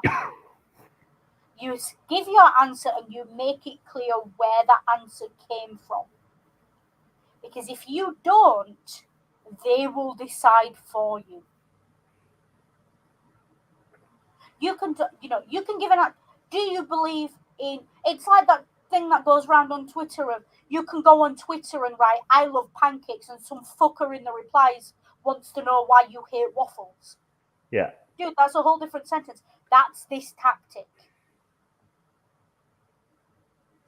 That's what this tactic is. And so Jonathan Pierce kind of steps out of nowhere saying, our children need to know about the Holocaust. They need to understand that there are several pieces of history that shows depression or suppression of certain ethnicities that's not acceptable today. We've got to accept people for who and what they are. I'm just an old country school board member, and I think our policy says with the I'm just a country yokel, look at me, this is all just common sense. And then he goes and then he goes in for the kill with, but Rob, the wording in this book is in direct conflict with some of our policies. If I said on the school bus I was going to kill you, we would bring disciplinary action against that child. Once again, sentence doesn't even make sense. Once again, it's a book about the fucking Holocaust. Yeah. Look, if I said I'm going to, okay, I heard a lot worse on the school bus, but that aside, if I randomly started threatening to, okay, again, I'll use this as an example. I'm in the Hannibal fandom. If I randomly started threatening to hunt people down, dismember and display them and eat their organs with fava beans, you'd rightly think I was a lunatic. You would call the police. You would have me sectioned. In the context of the Hannibal fandom, telling someone to eat a person or telling someone, when you call someone rude in the Hannibal fandom, the implication is we eat the rude. As in, it's a joke. Context matters. I genuinely have friends who I'm in group chats with, and they'll complain about their work manager or their parents or their siblings or their spouse or whoever, and to a man in these group chats, the response is always eat them. Or it's, I'm throwing a barbecue this weekend, bring them along. Outside of those group chats, we all look like a fucking bunch of lunatics. Yeah. But those conversations are in context of that. In the same way, swearing in the context of Holocaust should not be the thing you take away. Yeah. Like, in the sentence, it's the fucking Holocaust. The word fucking should not be the one you focus on. Yeah. Again, I am the biggest hypocrite, but I wouldn't want to go to court that day and somebody lay this book down and say, look, it was taught in the classrooms. Therefore, Madam Chairman, I'm going to bring this to a head. I started it, so I'm going to bring it to a head. I move that we remove this book from the reading series and challenge our instructional staff to come with an alternative method of teaching the Holocaust. And then Okay. Mike Lowry seconds. This is what they've allowed to be done. Leave that there. That's important. First of all, again, I'm the biggest hypocrite. I'm just a country yokel. I'm a hypocrite. But, do as I say, not as I do. It's all this classic. I have an ideal and I admit that I don't live up to it. Because I've admitted that I must be an honest person, because why would I admit to my own faults? That's what that bit of that sentence is doing. Yeah? And then somebody lays this book down and say it was taught in classrooms. Well, a lot of things are taught in classrooms that don't happen in the real world. Yeah. Yeah? And then, again, the repetitive rhetorical device, I'm going to bring this to a head, I'm going to bring this to a head, the accumulation of all of this. And then he puts the nail in the coffin. He fundamentally misrepresents the reason this book is on the curriculum. I move that and challenge, this is a dare, to come up with an alternative method of teaching the Holocaust. No one at any point from the teaching staff has claimed in this meeting that this book is there to teach about the Holocaust. Yeah. But do you know who has? The people who want it removed. Because we want a graphic novel removed from a module about graphic novels makes no fucking sense. Yeah. There are other ways to teach. You can come up with 1,000,001 different ways of teaching the Holocaust using different sources, resources, songs, music, books, history books, photographs, drawings. It's all there. So to challenge someone to find another way of teaching the Holocaust implies that that's a very easy thing to do, and that if you don't do it, you must be the incompetent one. It's a dare, it's a challenge, it's throwing down the gauntlet, and it's saying, if you don't pick this up, you're the coward, you're in the wrong, and I win by default. That's what he's doing with that little sentence there. Yeah. He is making sure everyone in the room knows that if they can't teach the Holocaust without showing this book, something's wrong with them. But this is not about teaching the Holocaust. It's not a history book. It's an English book. Yeah. And that's really, really important. And again, that's why I say they're lost on that point. They should never have capitulated that point. Right. Rob Shamblin. New boy.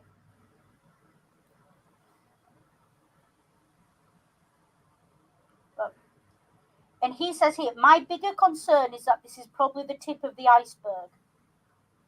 And then he fires off a few questions and then answers them. And this, again, classic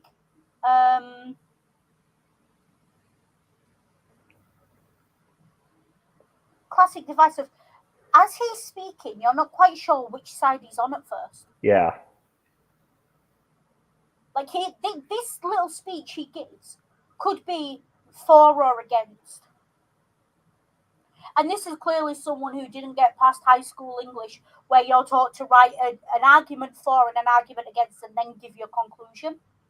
That's not how persuasive writing works, folks. But it's deliberate here. Because it's not until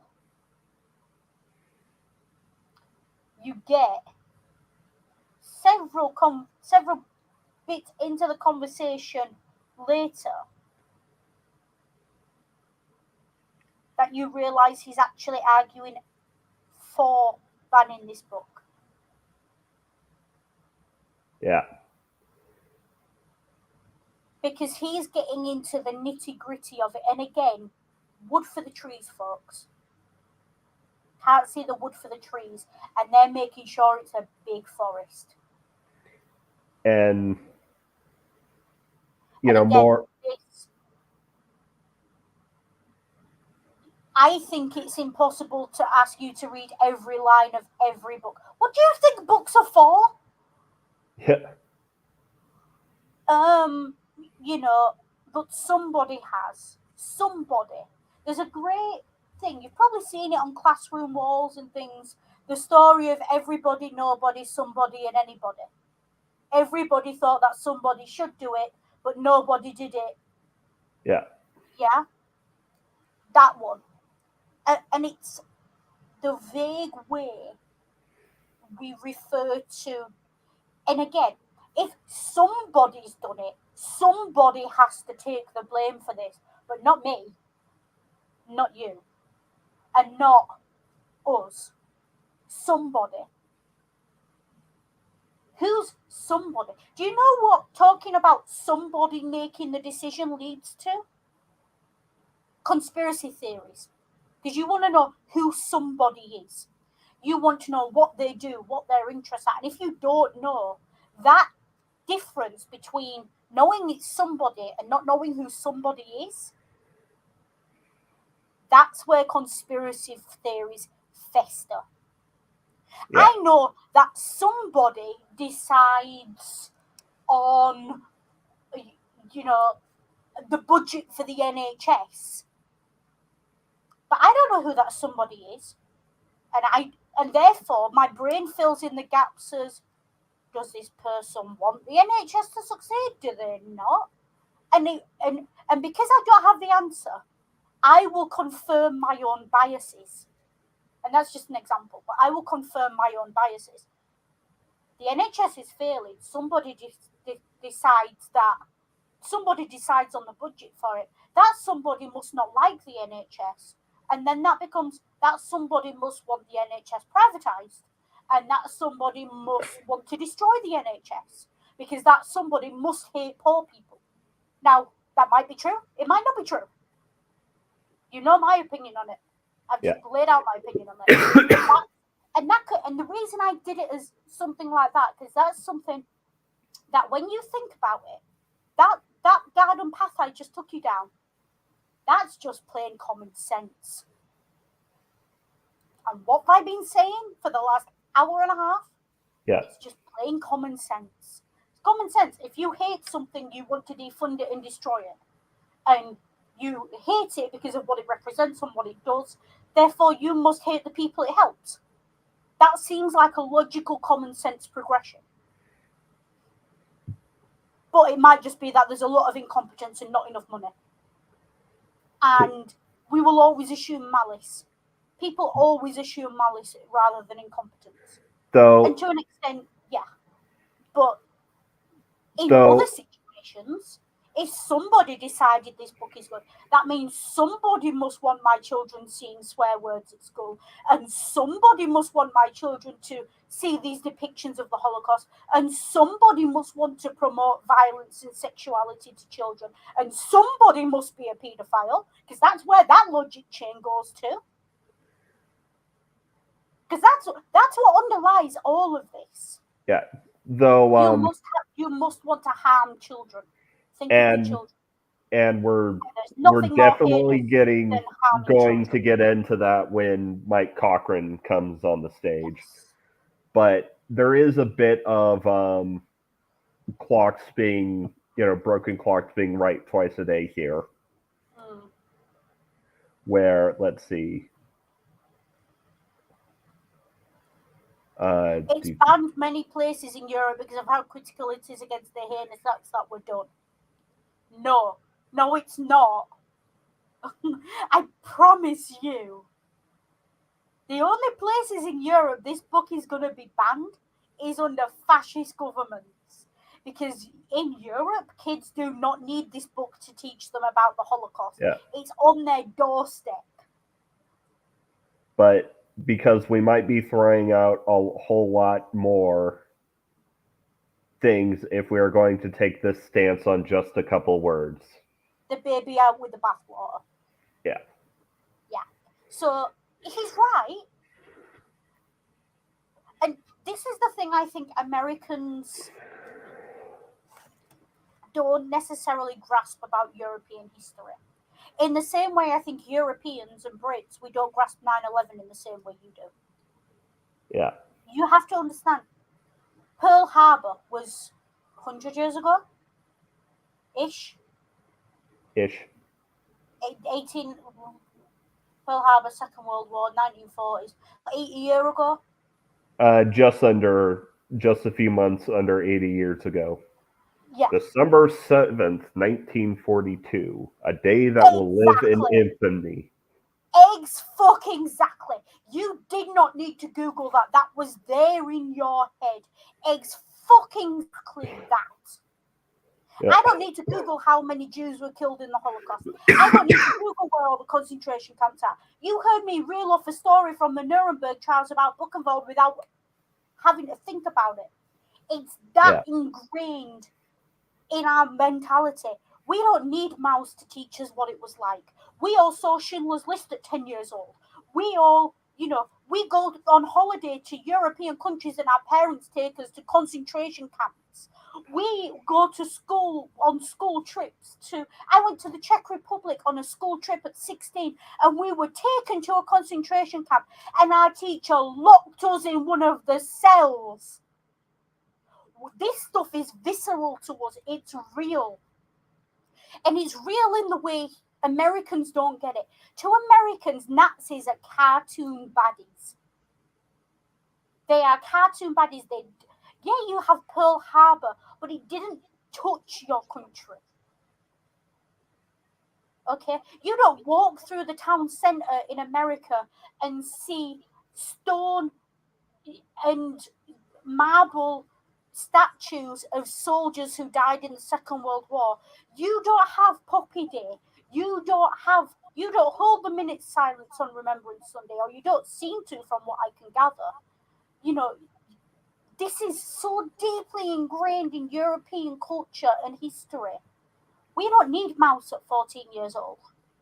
We're probably reading Maus at 8 and 9 years old. At the same age we're reading Anne Frank's diary. I read Anne Frank's diary at 9 years old, and I was not the only person in my class reading it. We are raised into this. We're raised into it in the way Americans are raised into the war on terror and 9/11, because it happened on your own soil to your own country. But even that, to an extent, the wars you're fighting are halfway around the world. This happened on our fucking doorsteps. It was our neighbours who were being carted off on trucks. It was our grandparents' neighbours. It was our grandparents sometimes who, lived through it. And there is no American equivalent to that. The closest you get is 9/11. Now imagine if someone wrote a graphic novel about 9/11. You'd expect it to have swearing in it. You'd expect it to have violent imagery in it. And if it didn't, something would be wrong. Yeah. Yeah? That's That's why to Americans, this is an academic discussion. You are at least one step removed from it. Yeah, there's some Americans whose families came over after the Second World War, and there's, large Jewish populations, large Polish populations. None of those people are in this meeting. Yeah. I promise you, in small town, was it Kentucky or Tennessee? Again, my Tennessee. brain. In small town Tennessee, I promise you there's not a large Jewish population. There's not a large Romani population. There's not even a large Polish population. Maybe. And I say this about white Americans because black Americans know. Black Americans have got an equivalent. They've got slavery. A genocide against their people committed on the land they're still living. And that's part and parcel of their everyday lives and is still having an impact. That's why these people trying to make it like, oh, you can teach the Holocaust. Yeah, you can. That's not the point. The point is that if you're teaching a Holocaust and there's no swear words and there's no vicious, violent imagery and there's no depictions of killing and murder, you're not teaching the Holocaust. You're teaching a sanitized version of it. You're teaching about happy slaves on plantations who were, pleased to be good for their masters and tugging their forelocks. Can you hear the sarcasm dripping from my tone right now? Yeah. The disdain, because that's what you're teaching if you don't teach the gory details. Some things are gory, and they're supposed to be gory, because that's the fucking point. And here comes Mike Cochran in from the wings, who just wants to burn the curriculum to the ground. Yeah. Mike Cochran, who wants to personally write the curriculum and have everyone come out being as thick as he is. There's one thing he says that I want to point out. Something he says, what I've been told from teachers. First of all, that's not grammatically correct, so all those teachers are rolling their eyes. Second of all, what I've been told from teachers. None of them get named. Yeah. There's no. This isn't. I've been told by people who know. What is it? It's an what's the fallacy name?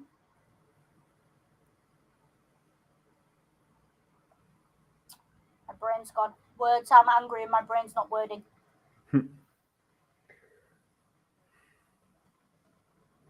It's an appeal to authority. Yeah. Yeah.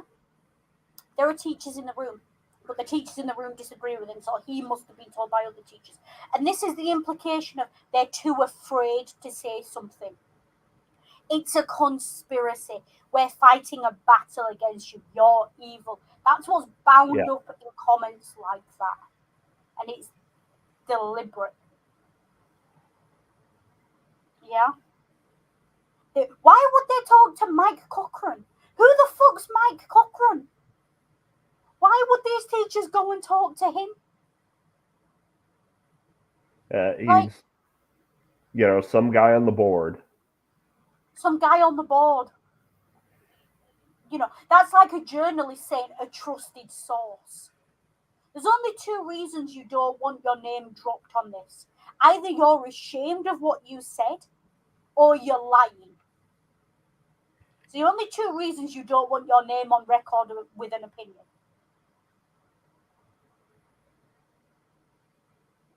Or when you're in a situation where you're not in any danger. Yeah, it's like I was gonna say, there is, you're a whistleblower and you're gonna get and the hammer's gonna come down on you for whistleblowing, but this is obviously not the case. But this is the thing, that's what it implies by him not naming them. It implies that they're whistleblowers. Yeah.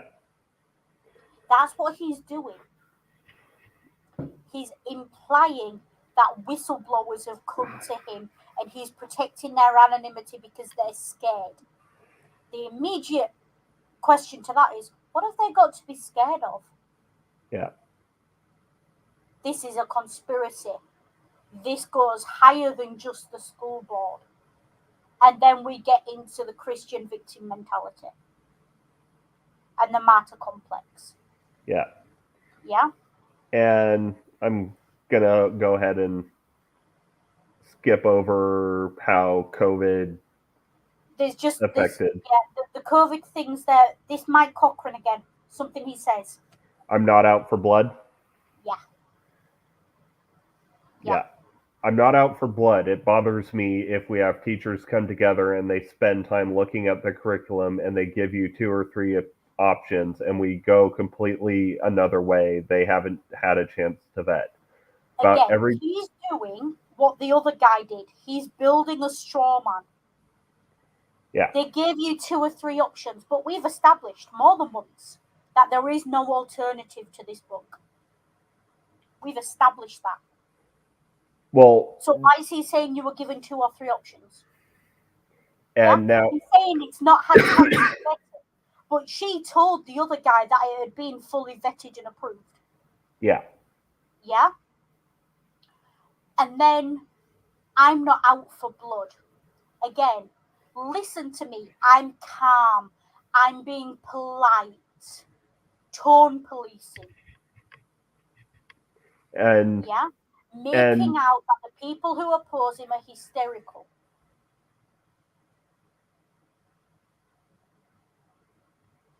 Yeah. And then you've got about every 2 or 3 months I get a call from a teacher or parent with some other issue. Yeah. From first, second to 8th grade. The thing is, first grade and 8th grade are two very different age groups. Yeah. Yeah.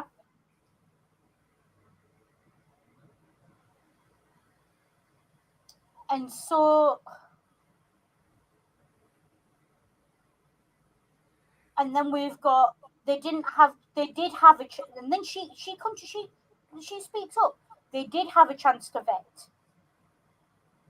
The 6 to 8 curriculum is still in the process of vetting, but this version was still in the process of being completed during the adoption process. So we didn't know the whole set of books, which we didn't with any grade level.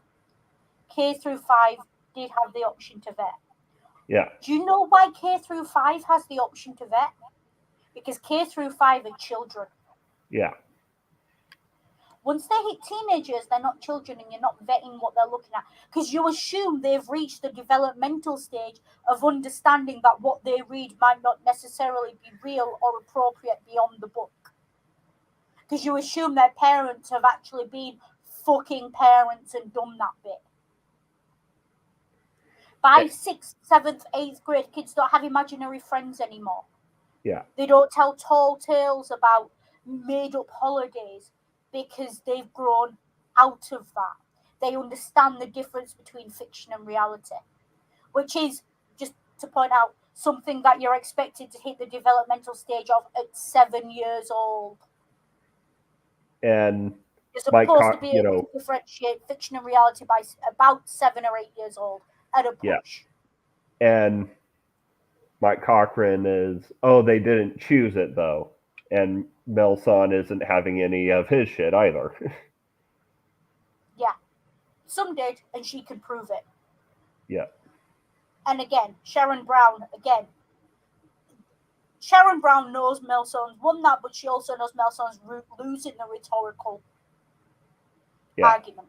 The problem with Melson and with the other woman who was speaking at the start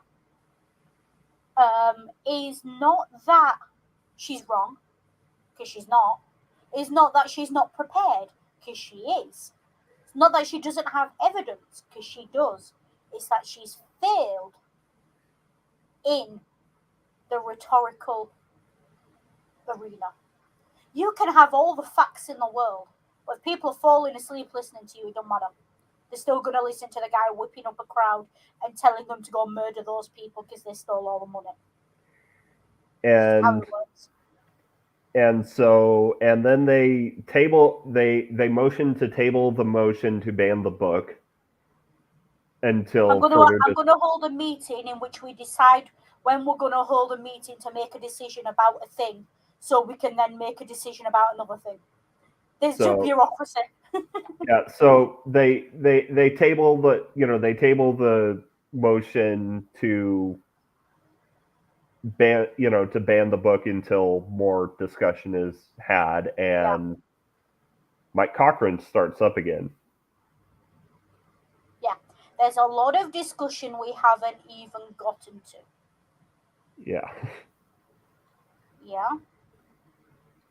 He says we need to do a little bit more asking questions and a little bit more investigating before we jump into emotion. He said earlier. The thing is,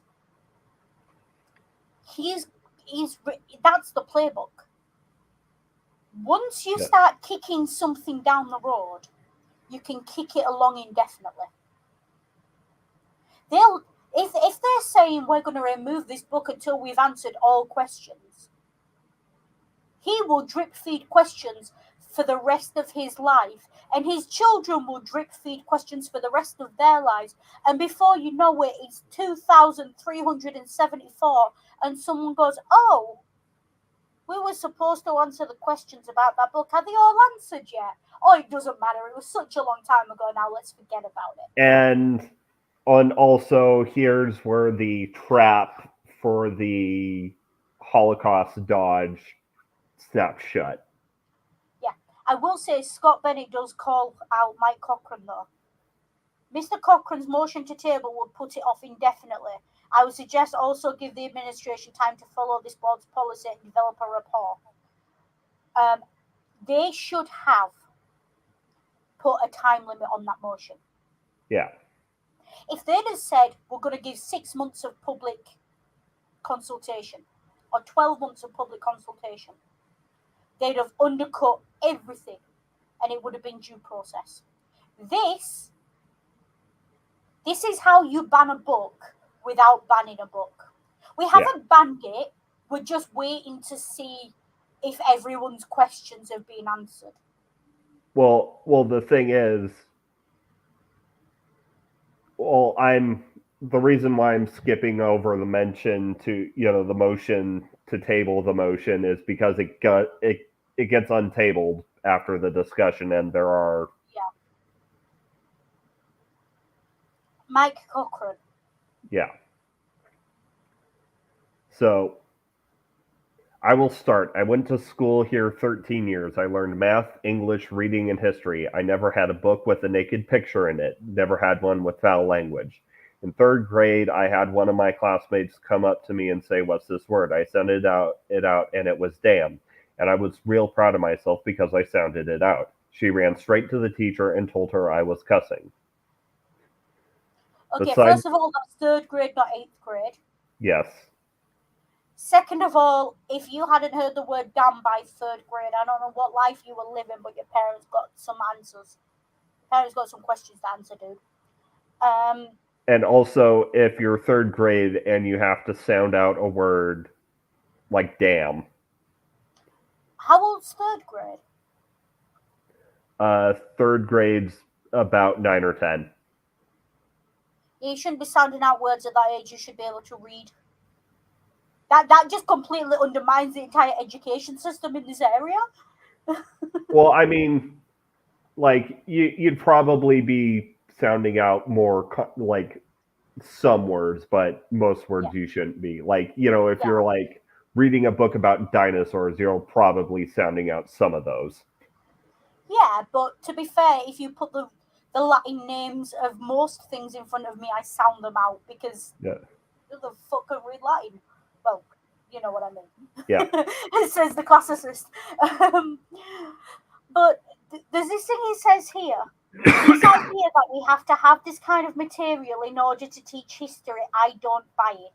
Hang on, dude, that's your straw man. yeah, No one has said that. And then he says this is English language arts. yeah. And then there's no skills in here that this book teaches that they can pull off on TCAP. That's what they are judged by, and that's what we're judged by. So you want them to teach only to the exam? Is That's that what what. TCAP is? Well, I mean, that's how American schools are set up. So Thank you, Bush. Education's supposed to be about more than the exam. Just on a principle level of you shouldn't go to school just to pass an exam. That's not what school's meant to be for. And this is what they were saying earlier when she said it teaches them empathy, teaches them understanding. But there is a bit like right before that where he said, besides that one book, which I think she brought from home, now I've seen a cuss word in a textbook at school. Except no, because that book wasn't set by the school; it was shown to you by another child. Yeah. Like you're contradicting yourself. He's pulling like saying, "Oh, back then school was pure and clean, and now we have cuss words in our textbooks." It's a transitionary device. Yeah. There's a line he says here, and I literally put my Kindle down and laughed, and then down the rest of my wine when I read this line. And it's smack in the middle of this paragraph. He says the words, and let's see if I can get through this without cracking up. I've read it and read through all of it, and the parts it talks about his father, the father is the guy that went through the Holocaust, I really enjoyed. I liked it. Dude! It's the fucking Holocaust! Yeah. You're not supposed to like it! There were other parts that were completely unnecessary. We are talking about teaching ethics to our kids, and it starts out with the dad and the son talking about when the dad lost his virginity. It, oh, let's see. It wasn't explicit, but it was in there. You see the naked pictures. You see the razor, the blade where the mom is cutting herself. You see her laying in a pool of her own blood. You have all this stuff in here. Again, reading this to myself, it was a decent book until the end. I thought the end was stupid, to be honest with you. A lot of cussing had to do with the son cussing out his father, so I don't really know what that teaches our kids, any kind of ethical stuff. It was just the opposite. Yeah, go on. It was just the opposite. Instead of treating his father with some kind of respect, he treated his father like he was the victim. It's a book about the fucking Holocaust. What respect is there for being a survivor? Look, there's a great quote about the Holocaust. Something you have to understand about surviving the Holocaust.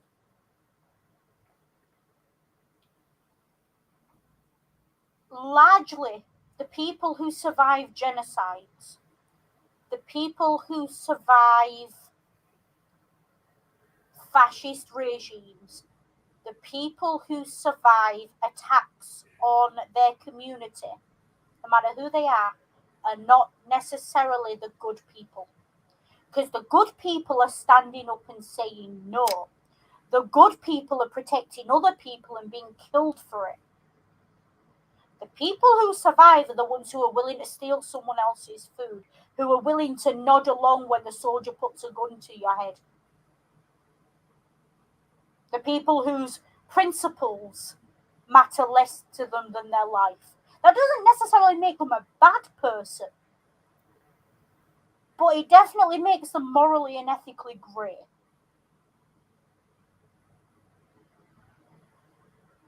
And you have to understand that. And that's not to say that the survivors of the Holocaust did anything necessarily wrong, but you have to ask the question of yourself, what would you do in that situation? And this is, from what I gather of this, again, having not read the book, sounds to me like the son is young, idealistic, and is cussing out his father for not doing more. But how do you fight? You are one Jew in one concentration. How do you fight the might of the Third Reich at its height? When you can't even fight to get a bar of soap or to get some water. When you don't even have shoes on, how do you fight that? and it's an idealism you have to grow out of as a kid to say, I would have stood up and done something. Yeah, you would have done. But you also have to understand that if you'd have done that, you'd have been in the camp next to those other people. And then it just becomes about survival. And, like, once again, unfortunately, I haven't read Mouse, but as far as I'm aware, like, the narrative arc is basically about Art Spiegelman's insert coming to terms with the trauma his father went through during the fucking Holocaust. Yeah, and the generational trauma that ensues from it. And this thing of instead of why are victims not treated with respect in America? Because that's a very telling line, is that. Yeah. Instead of treating his father with some kind of respect, he treated him like he was a victim. Do victims not deserve respect in America? Is it not manly to be the victim? Is it not something to be respected, surviving something like that? I mean, regardless of how you survived it, you survived one of the worst genocides in history. Like, respect that. If nothing else, respect the trauma that ensues from it. Yeah. And then, of course, we don't need this stuff. I'm not done. Okay. This mentality betrayed by that one sentence is the same problem Americans have with their military veterans. You can't, it seems to me in America, looking at it from the outside, you people either, and I'm sure the vet will be able to chip in on this, you either, hoorah, the troops, flag waving, flag bangers, all the rest of it, or you understand that a lot of your troops are coming back with PTSD and you fight for their rights. You can't do both in America, it seems. You can't be honest about the trauma of war and still be seen from an optics point of view and a political point of view to support the troops. Yeah, because support the troops, not the war, is a treasonous statement in America. Well, and borderline treasonous. There and is, there is all the, history of using vets as basically political pawns. Yeah, and veterans are generally the political standing for the war. They become representative of the war they were in. That's why, I don't know about in America, but over here, during Iraq, it was quite common to say, I support the troops, but not the war. But that was I used to say it, but it's a very ignorant statement. Because our troops weren't conscripted. They were career soldiers. They'd gone down to a recruitment office and they'd signed on. No one had put a gun to their head. No one had forced them to do it. There was no Selective Service Act. They weren't facing prison if they didn't go. They'd chosen to do it. So to say you support the troops but not the war in a war in which they chose to fight is disingenuous. Even if you don't realise it is. It is. And I didn't realise it was until I got a little bit older. But to that mentality of, if you support the troops, you must support the war, which is logical in a war where the troops are volunteers, which is important. Although in America, there's no such thing as a volunteer soldier because most of your soldiers are, young lads who can't get work anywhere else and don't have any other option. So to an extent, there is a level of coercion, and there is in most countries. Even, I think just this week, one of your politicians stood up and said, we can't make college free because then we won't be able to recruit for the military. Yeah. This week or last week. That was a lovely bit of mask slipping right there. Yeah. And it's one of those things where, because you support the troops, you must support the war. In a country like America, that's a fallacy. In a country where you have to pay for college and it's that expensive and there's no other options and people are born into poverty, that's a fallacy. That's just not. That's way more complicated than that. Yeah. But that same mentality of support the war, hoorah the troops, and all that jazz. You tell I watch way too many movies about American military. And why are they all Marines in the movies? What the frig? It's a cult, I swear. But this thing of you can't be the victim, that same mentality of you can't respect a victim is why the VA is underfunded, is why your soldiers are coming back and ending up homeless from PTSD and addiction and everything else because they're self-medicating because they can't get the care they need. After they fought in the war you fucking sent them to, after putting them in a situation where they didn't have any other choice but to go fight in that war to try and make a life for themselves. It's just conscription by the back door. It's informal conscription. Well, and but of that course, mentality of you can't respect a victim is fucking wrong. Because the point is, if a person has been a victim, but they're still alive, they're not a victim, they're a survivor, and you should respect that. No matter how they did it or what happened, you respect the fact that they survived, and you respect the fact that they are a human being who deserves compassion. But this person who said this doesn't understand that difference. And because that difference is not part of American culture. Well, in Germany don't get involved in wars. Do you know why?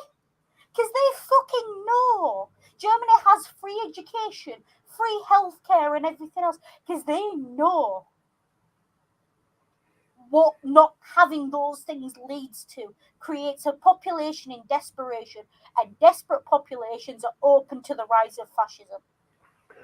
America's never had to grapple with that on that level. Yeah. That's why I read a great quote from someone once who said, in America, patriotism is waving a flag for your troops. In Germany, patriotism is paying your taxes.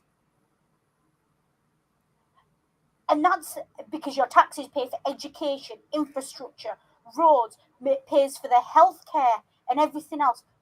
That's their pay. That's what they call patriotism. It's the difference between patriotism and nationalism.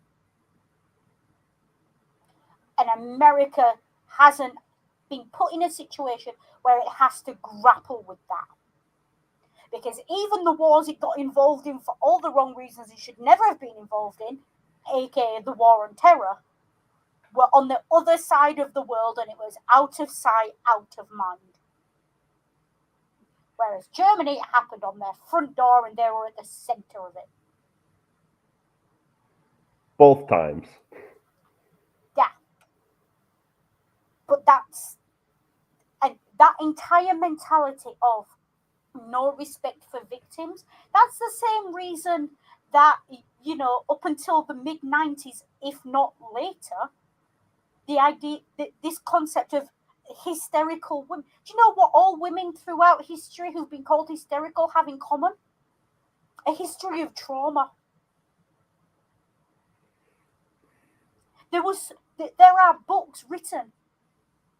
The reason we have the diagnosis complex PTSD now is because someone sat down and looked at Vietnam veterans and realized that the symptoms they were showing of Vietnam syndrome were the same symptoms undergraduate women were showing who were being diagnosed as hysterical. If it wasn't for the Vietnam War and the people who fought for the veterans to get the care they needed, we wouldn't even have the diagnosis of PTSD the way we do now. Because it was Vietnam veterans who were the first case studies. And that's what that sentence blows wide open. This inability to understand that just because someone has been a victim doesn't mean that their life is not worth living. And it's such a It's not just Americans who do it. I'm sure other countries do it as well. But fuck me, that is just. If you take one quote from this, and I've done at least 3 rants so far. Yeah. You listen to any rant I've made, listen to that one. Because that one is the one I think I'm going to look back on this stream and be most proud of. Because that's the one that says people are human beings and people deserve your compassion, your love, and your respect, even if they are not the perfect victim. Even if they did things that were questionable. Even if they don't pull themselves up by their bootstraps and just get on with it. People deserve respect and compassion purely for the fact that they are human. And in the context of talking about a book about the Holocaust, that statement fucking matters. People deserve respect because they are human. If that statement had been viewed as more fundamental, had been more widely accepted, the Holocaust would never have happened. And this sentence here, he treated his father like he was a victim instead of with some kind of respect. That is the mentality that opens the door to fascism. That you can't be both. That somehow your experiences make you less than human, less than worthy of respect. The greatest thing you can do to respect a soldier or anyone like that is to tell them that the war they fought in was bullshit. Because do you know who knows that wars and genocides and everything else is bullshit? The soldiers who were on the front lines fighting them and the people who were the victims of them. They're the ones who already know that. Show them that you've actually paid attention and you have some empathy for their point of view. Now, that's my rant as the civilian. Would the military veteran like to add anything? Well, I'd like to move on because we've got quite a bit of his bullshit to go through. Yeah. Something Sandy said in the chat, they switched terms, but the treatment became better. There was no treatment before Vietnam for PTSD, Sandy, not real treatment. Sending people to a sanitarium is not treatment. And actually, if you look throughout history, you can find that there are specific things in the Epic of Gilgamesh, the first written book we have about PTSD. PTSD's always existed, but there's never been real treatment for it until very, very recently. And to be honest, we're still scratching around in the dark. But yeah, fair point. Yeah, fair point, well made. It was called shell shock in World War II. Later on, it became something else, but they're all the same. And there was just constantly, again, look, the Epic of Gilgamesh talked about PTSD, and someone tabled a motion to let's not talk about this now, let's answer all the questions. 5,500 years later, we still don't have an answer. Yeah. You know? And again, there's that, and remember, this book is not on the curriculum to teach history. Go. Yeah. And it's there as a supplement because I think what they're doing with their ELA program is doing a holistic approach where while they're learning about while they're learning about the Holocaust in history, they'd be reading Mouse in English. Yeah, that tracks. So, and but I would hope at the same time they're learning about Judaism in religious studies, and they're learning about, what other subjects have you got? They're looking at Europe in geography. But it would all come together like that. But Mike Cochran doesn't care about this. He doesn't care about this specific issue. He just wants to burn this entire curriculum to the ground. Yeah. And we'll get to that, but I'd like to finish off his tirade with we don't need this stuff to teach kids history. We can teach them history and we can teach them graphic history. We can tell them exactly what happened, but we don't need all the nakedness and all the other stuff. It's not like this is the only book that comes up. Again, every 2 or 3 months, I get something. I had a poem, again, 7th and 8th grade, sent to me.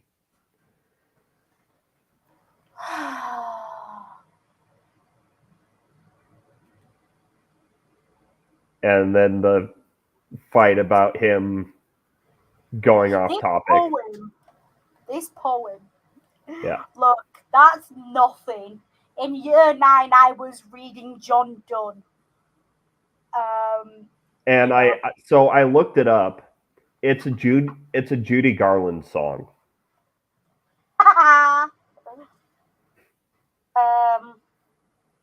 There's a poem I studied, English lit. Let me see.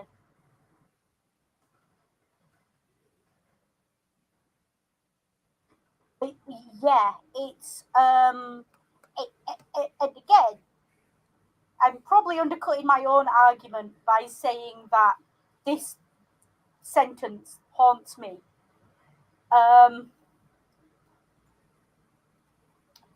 But I need to find it. It's Andrew Marvell, to his coy mistress, which I promise you is way more explicit than that Judy Garland song. Yeah. Can I show you this? I want to show you what I was studying in 8th grade. Yeah. But sure, and then we'll get on to Mike Cochran's real issue. Yeah. Had we but world enough and time, this coyness lady were no crime. We would sit down and think which way to walk and pass our long love's day. Yeah? He's basically trying to talk her into bed. Yeah. Yeah?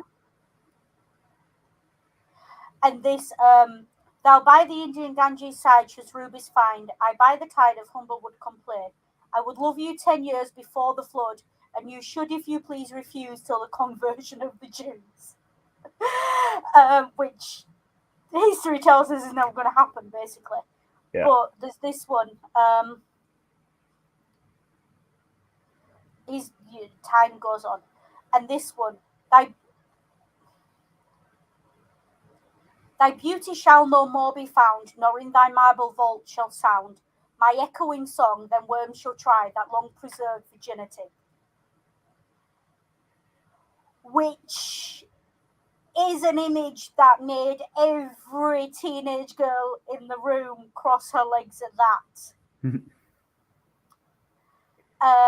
Because that means exactly what it sounds like.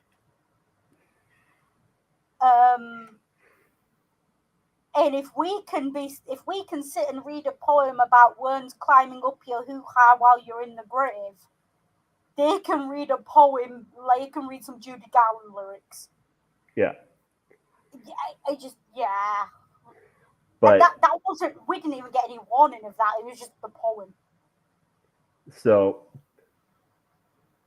hold on. I want to, is it St. Teresa or is it St. Agnes, the ecstasy? I'm asking the Christian like you know anything about saints. The ecstasy of St. Teresa. You want to know what ecstasy means? Show them that. Yeah.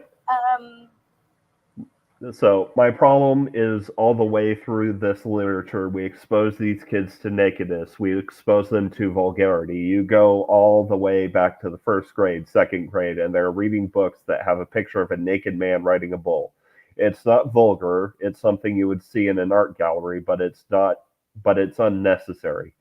So teachers have gone back and put tape over guys' butts so the kids aren't exposed to it.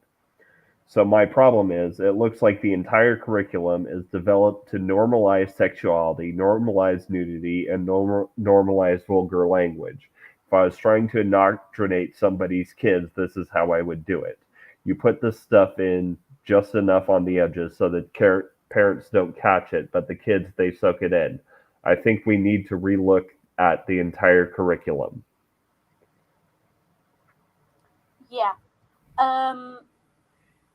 So Mike Cochran is a cultural warrior who wants to burn this down and I think replace it with a fundamentalist evangelical indoctrination factory. He's now talking about nakedness. Now, talking about if someone has a book that has a picture in it of a naked man riding a bull, please just quietly DM me the link to it on Twitter. I'm at Danger Hissy. I want to see that picture. My spouse is half a world away. I want to see that picture. Sorry, I have a world away. I think I just nearly killed them. But yeah, no such book. I don't know what he's on. I don't believe there's any such book. I've literally just Googled naked man riding bull, and there's no such image. There is literally no such image. Yeah. Naked man riding a bull children's book. All I've got is where the wild things are. There's an image of Europa from Wikipedia. And a picture from the Daily Mail of a man stark has been gored by a bull. Those are the only relevant images. Cow looking at naked man sitting at a table with a notebook. It's some piece of artwork. Yeah. Yeah. There's nah. There's. I want to know which children's book he's talking about because nah. Riding the bull, maybe.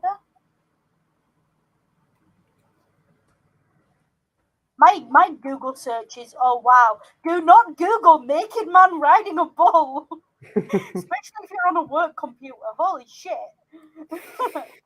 Why did I just do that? But yeah, there's nothing. But yeah, so there's that. Now, they put tape over the guy's butt so the kids aren't exposed to it. Okay, but they know there's a butt there. That always confuses me when you draw like. No, I know what's under there. Just show it. Now we'll scroll back up a sec. Yeah. So,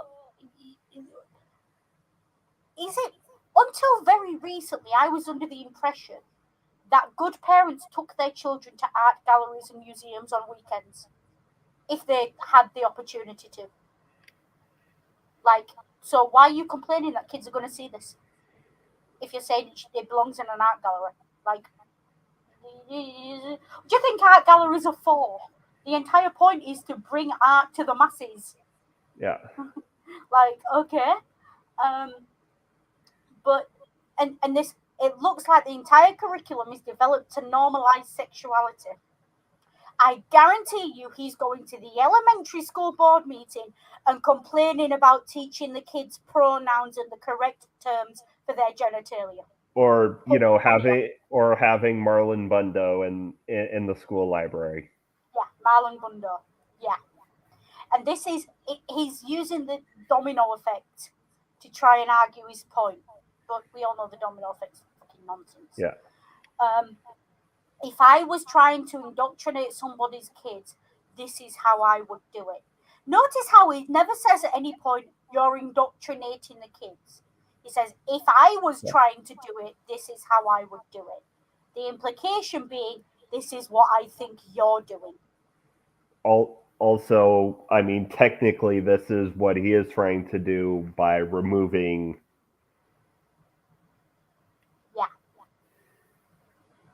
And this is why Banned Book Week is so important, because always read the things they don't want you to read because there's something in there they don't want you to know. Which in itself is a conspiracy theory. But in this, you should always know enough to make you dangerous. Like Dunning-Kruger, where I mean as in you should know more than they want you to know. Who's they? That's an entire discussion. They is somebody. Go back and read that rant I made earlier. Yeah. But yeah, um, Sandy, you're giving away your internet history there. Be careful. But yeah, so all of that, that entire thing he comes out with that is completely irrelevant. Yeah.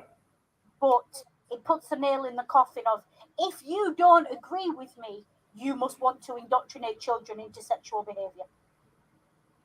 Okay, but you can't indoctrinate people into sexual behavior. Sexual behavior, reproductive behavior, is a human instinct. We would have died out millennia ago if we didn't have sex. Literally. Well, and I mean, there is the whole puritanical American attitude that anything that isn't missionary between a married man, and a married cis man and cis woman is, you know, automatically debauched and pornographic. I mean, where do you think kinks come from? Kinks don't come. People who are kinky. Look, if you have a kink, it's because you were told at some point that this thing is not appropriate. This thing is debauched. This thing is objectionable in some form. That's why you have a kink. Like literally, we have we the two reasons you develop a kink. You develop kinks for things you're afraid of. So I'm afraid of winning the lottery. um, and you develop kinks for things you've been told are not socially acceptable. That's literally what all kinks are. You cannot have a kink for vanilla sex. Vanilla sex is not a kink, it's the default. Ergo, everything outside of the default, the norm, is a kink. Yeah. Yeah? There was a time in history, not so long ago as you'd like to think, where missionary position but with the woman on top would have been a kink. Never mind if the fella's got a bad back, it's a kink. To an extent, oral sex can sometimes be viewed as a kink because it's I mean, you know, I've seen certain fundies try and make the point that having the women on top is gay, is quote unquote gay because it puts the woman in a dominant position. oh, you mean she treats the man like a victim instead of with respect? It's the same mentality, folks. It's the same mentality, toxic masculinity. It's the same it's bound up in Christian theology and a Christian worldview. You cannot be Christian and not have that toxic view of masculinity. It's impossible. And so we've got a really chilling quote from Rob Shamblin. Yes. So we can take it as far as it needs to go because I don't know that this is going to end with one book. I think the process needs to include a bigger plan to holistically redact things that we don't want in there.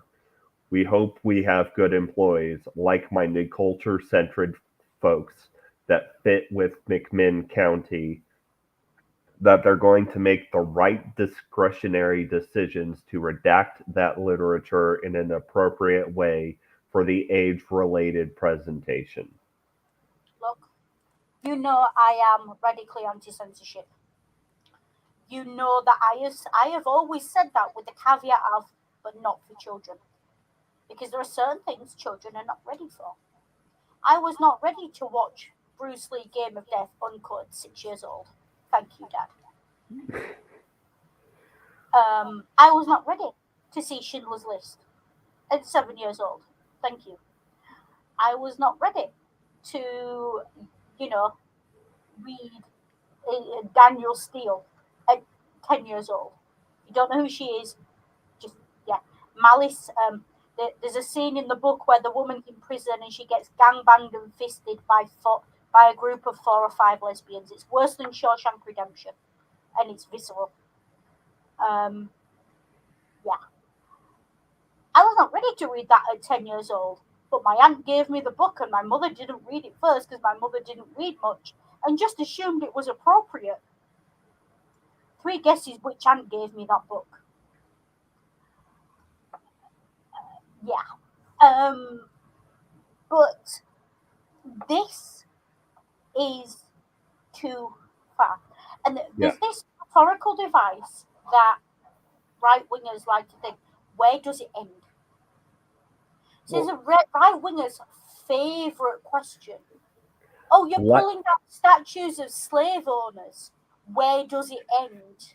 Or, you're teaching children pronouns. Where does it end? Some fucking where.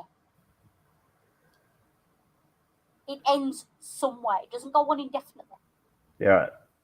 Or, like-minded, culture-centric folks that fit in with McMinn County. Folks who all go to the same church. Yeah. And then, hang on, not done. Where are we? We take it as far as it needs to go because I don't know that this is going to end. The problem is, they like to ask that question, where does it end? The reason they ask that question is because they themselves wouldn't stop where it was appropriate. Always, always, always treat with suspicion anyone who asks that question, where does it end? Because what they're telling you is that I don't know where I'd stop. And that I don't have limits. And that I don't understand that not everything has to be taken to an extreme. That's what a person is telling you when they say, where does it end? So when they talk about as far as it needs to go, don't forget, we're talking about a book, 74,000 words, with 8 swear words in it. And 1 nudie picture. And 1 picture. So 8 in 74,000 is apparently not far enough.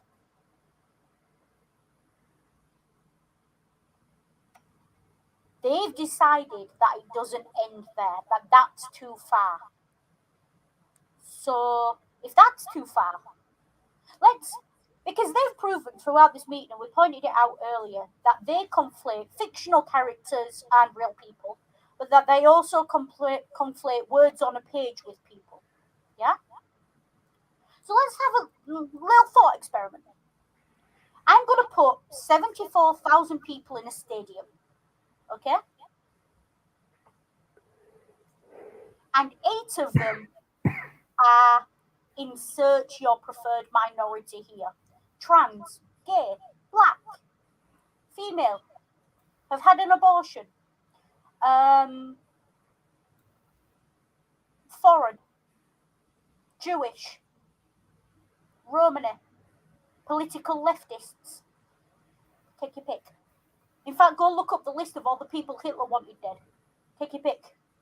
8 people in that stadium. What they're saying by conflating words with people is that 8 people in that stadium of 74,000 is too many for them and should be removed and should be whitewashed and blurred out and aren't appropriate for children. That's what they're saying. Now, I should not have to tell you that kind of rhetoric, that kind of extreme need to have a homogeneous culture is where fascism starts. But in case I did have to tell you there, I've told you. Because everyone comes to education at different times, and if you didn't know that, that's fine. But that's where it starts. Once again, good employees, like-minded, culture-centric folks. Yeah. People who agree with me. People who are not one of those 8 people in a stadium of 74,000. And I think we can skip the talk about fair use. Yeah. The fair use talk is, okay, first of all, you're entitled to change up to, I think it's 10% of a document. This is Yeah. literally sweet of it. The only reason there's a problem with the fair use is because the author said, no, you can't do it. The author did that for a reason. The author said, no, the profanity stays, and challenged fair use of blurring it. Which means that those words are important to that book. They're necessary to the narrative, to the plot, to the lessons. And there is, where did I find it? Art Spiegelman, there is an interview with him that the New York Times did. And I'm just going to read the paragraph. Art Spiegelman, author of Mouse, said he was baffled by the decision. This is disturbing imagery, he said in an interview on Thursday, which is Holocaust Remembrance Day. But you know what? It's disturbing history. Those are his exact words. He said after he got the impression that the board members were asking, why can't they teach a nicer Holocaust? Yeah. That's what Art Spiegelman said in response to these minutes. Yeah. And he decided, and he stood up and he said, actually, no. Disturbing imagery, disturbing events require disturbing language. There's no nice way to describe the Holocaust. Because the Holocaust was not nice. And that's Art Spiegelman's entire point, and he's right. He's right. Yeah. So, yeah. On that point, that's there. Now, there's something Rob Shamblin says after the copyright conversation on this page. Yeah. So if we So ban, if we ban the whole book based on the words, what other books right now that are currently in use are we going to have to ban? And Sharon Brown shuts him down. yeah, like Sharon Brown's consistently keeping everyone on task and just trying doing her damnedest to shut down this kangaroo court. And he's got a point. Yeah. And again, he's showing his ass. He's saying, what next? He's basically telling them, if you ban this, this is not over. We have a list. I guarantee you, To Kill a Mockingbird, Yep. Bridge to Terabithia, all those other books are all going to be on there for the same reason. Give these fuckers an inch and they'll take a mile. And that's why this meeting's so important, because they took the mile in this meeting. Yeah. And do we really need to discuss the opt-out policy? No, because opt-out policies are fucking stupid. Yeah. One thing I'll say about opt-out policies, my school had an opt-out policy for sex education. My opinion was then, as it is now, although it wasn't proper sex education in my school because it was Catholic, my opinion was then, if you don't want your child knowing about their body and about sex, and if you don't want them to have the facts, that tells me that there's something you don't want them to be able to give words to. You don't want them to be able to say. You are not protecting your children by not educating them. All you're doing is leaving space for playground gossip to fill the gaps. For them to get a second or third hand off their buddies on the school bus. Yeah. And opt-out policy.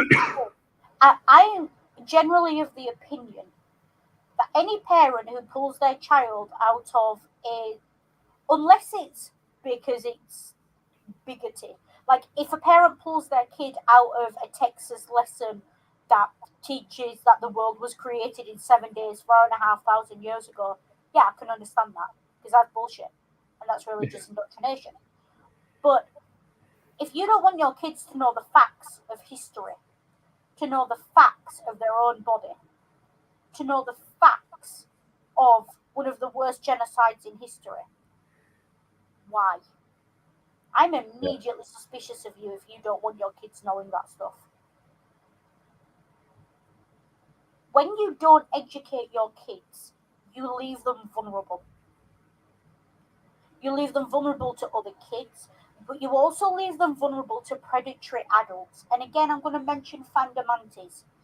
There are one or two adults who keep popping up in certain fandoms who gather the teenagers around them. And we have seen this happen multiple times in the Hannibal fandom. They gather teenagers around them and send the children pornographic material, artwork, depictions, etc. And then tell the children, look at this, isn't it gross? Go attack the person who made it. But the person who made it has 18 plus plastered across all of their accounts and is locked down and doesn't interact with children. But somehow they become the person in the wrong. Who's the predator in that situation? It's that adult that you didn't teach your children not to listen to by giving them the facts to start with. Yeah. And it's that kind of thing. Kids will learn. Make sure you're teaching them the right things and they know how to find a good source. And now that we're almost 2/3 of the way through the meeting, it finally comes up that it's the English module is centered around graphic novels, and this is the only Pulitzer Prize winning graphic novel. So again, as I said right at the start, from a list of graphic novels you've got to teach an advanced English class, which I assume this is advanced English. They said it's EL, isn't it? Expedited learning. So I assume that's expeditionary learning. Expeditionary learning. Well, whatever it is, you're teaching 14-year-olds this thing. You're teaching a 14-year-old literature, and you're teaching them about the form of graphic novels. You have a list of one to choose from. You're not teaching them about the Holocaust. It just happens to be about if Son of Kal-El had won a Pulitzer, that's what they'd be reading. If Deadpool had won a Pulitzer, that's what they'd be reading. Yeah. It's not about the content of the book, it's about the book itself. Oh, and I have a tangent. Go on, off you go. I've done enough. So, and unfortunately, we do have one book to blame for this. Oh, God. You know where I'm going. Go on. So this whole thing about, Mouse being the only Pulitzer Prize winning graphic novel and probably only getting that because it's about the Holocaust is we have a very specific book to thank for that, which had locked the graphic novel as a medium form in the psyche of the American public as just kiddie stuff for fucking decades, and we're only now just pulling out of this idea and the backlash against this idea as Seduction of the Fucking Innocent by Dr. Frank Wortham. I want to take, look, like I said, I'm radically anti-censorship. By definition, that means I don't believe in book burnings. But, when climate change kicks in and the Arctic winter comes and we're all sat there in June in 3 jumpers with no electric because we've burned up all the coal and I have to pick, that's going to be one of the first ones on a bonfire. Yeah. Because the fervor that one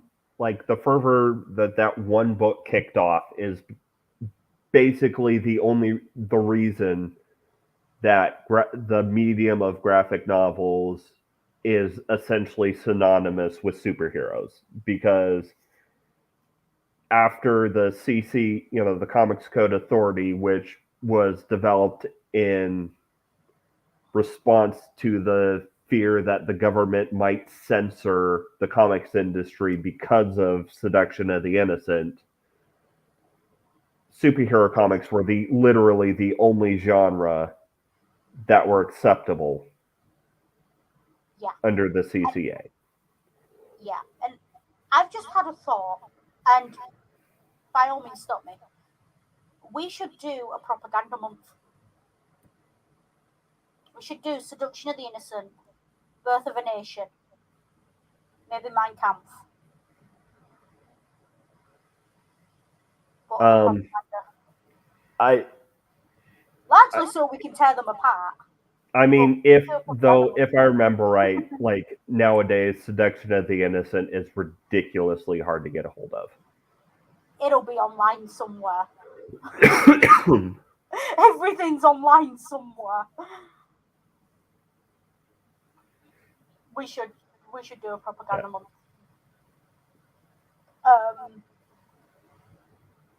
But yeah. So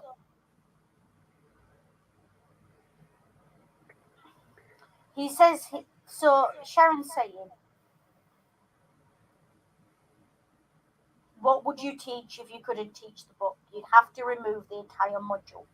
The problem is, you don't teach kids graphic novels. They're then not prepared to read the next level of literature. Or they're left thinking that graphic novels aren't a form of literature. Yeah. Or as they put here, it stems around different types or writing styles. So they're looking at different forms of literature, clearly. They're probably looking poetry, prose, drama, graphic novel. They're probably going to look at audiobooks, maybe.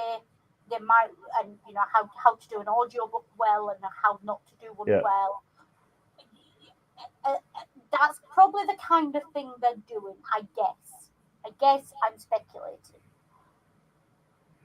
There are certain things. I've got an A level in literature, which is like AP.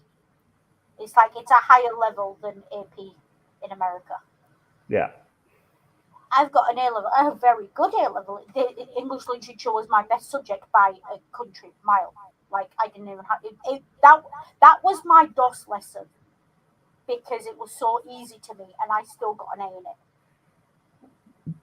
Like because that's just how my brain works. Not because it was an easy lesson. That's just how my brain works. English literature's hard. English literature. I was told when I interviewed to go to the sixth form to sit my A levels, if you've got literature on your courses and you've got a good grade in it, the top universities will accept you on the basis that you've got English literature to study any humanity because you've proven you can write essays and you can analyse and assess stuff. That's what English literature is. So understanding the form of a text is really important. Because what you're understanding is the same words in a poem do not have the same impact in a novel, do not have the same impact in an encyclopedia, do not have the same impact in a graphic novel, do not have the same impact on screen, do not have the same impact read to you. Yeah. And unless you understand those differences, you'll never understand media. Yeah. And it makes you become media blind. Like if I talk about an example from English literature, okay. If I talk about the famous meme, the curtains were blue. Yeah. What your English literature teacher says it means. The person was lonely and blue and depressed. Yeah. Yeah. Yes, that's what it means. It's the symbolism. If the curtains are blue on a movie, what does that mean? That means someone specifically went out and found blue curtains and put them on that window for that scene. Everything. When you have media forms in which everything is under creative control. Books, music, TV, movies. When everything is under the creative control of the director or anything like that, yeah, you Yeah. have to assume that everything is deliberate. Now, just because everything is deliberate doesn't mean that everything has a secondary, deeper meaning. No, but what it does mean is that it has a meaning. Like, for instance, once again, back to comic books, because that's largely my area of expertise. So, you know why Spider-Man and Doctor Strange do this?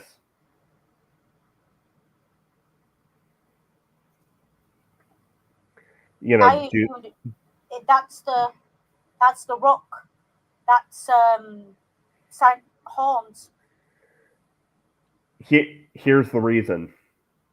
It's because Steve Ditko liked to flex at how good he was at drawing hands. Exactly. You know, I'm sure plenty of people who watch this will have watched me and Scummer do the Asterix streams. Yeah. Why were the backgrounds so amazing on those? Was it to show the beauty of the Roman Empire? Yes. But also, they just really love to flex. Quite clearly, just love to Yeah. flex. Like, because why wouldn't you?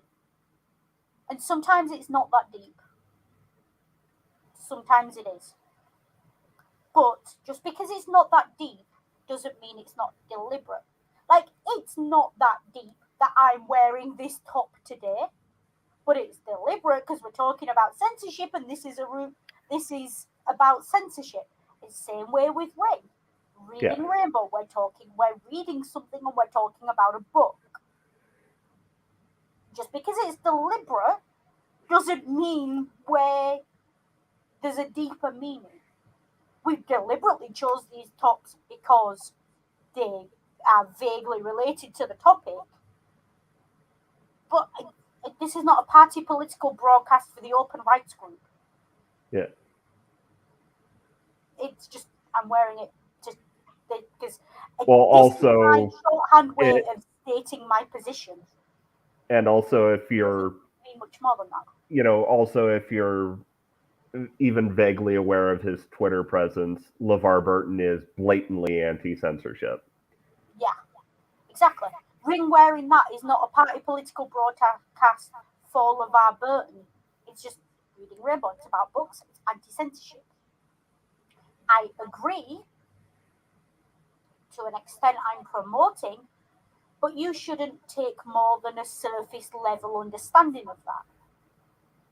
If you want to know more, you ask specifically about that thing. And that's the beauty of literature. I can write in a story, the person had stormy blue eyes. Guess what, folks? My spouse has stormy blue eyes. They're fucking beautiful. You'd drown in them. Okay? Sometimes it just means the person had stormy blue eyes and they're fucking gorgeous. Sometimes it means they were angry and they're gonna and they've got a temper, and it can mean all these different things. But it's all about the context. And I think we can skip over how it got left out last year because of COVID. Yeah, it got left out because they didn't have time, basically. Yeah.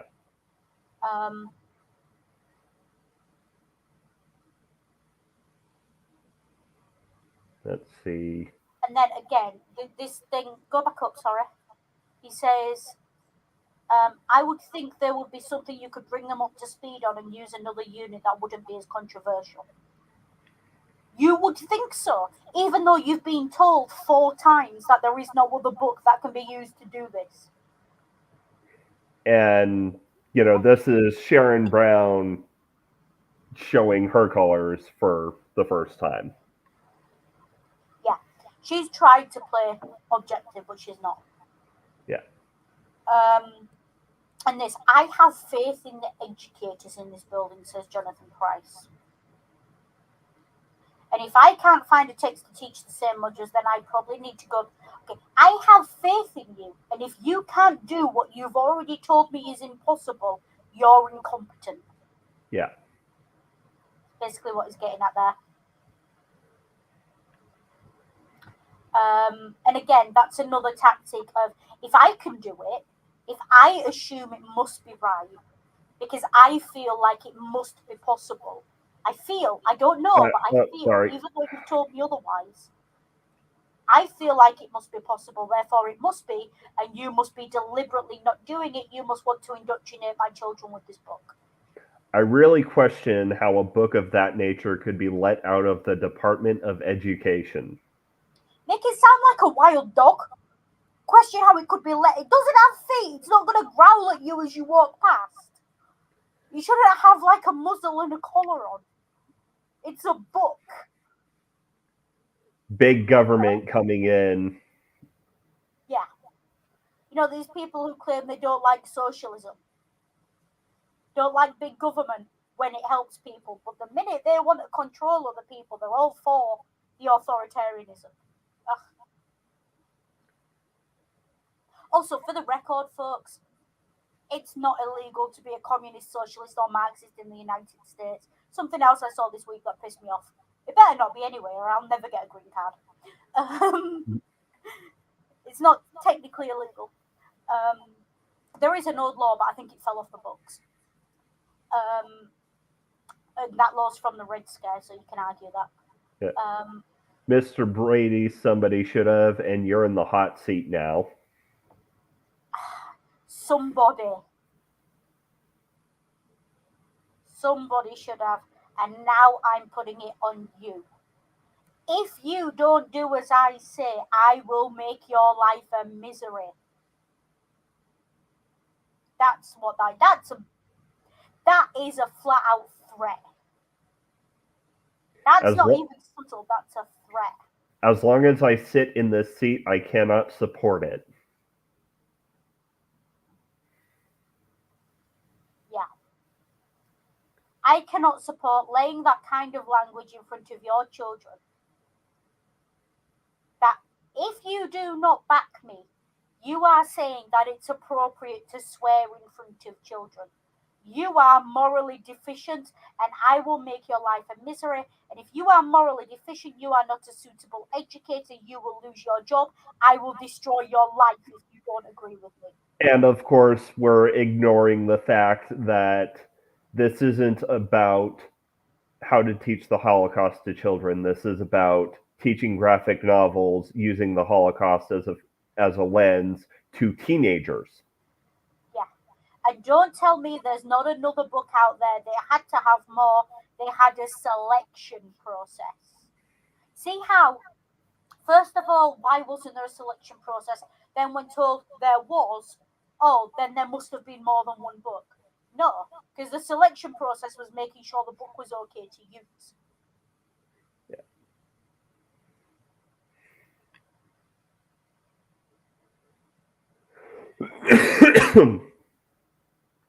And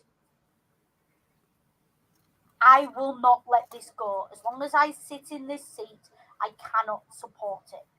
And Mike Cochran comes back in with his "we should burn the ELA down to the ground." Oh yeah, and I've not met a teacher who was satisfied.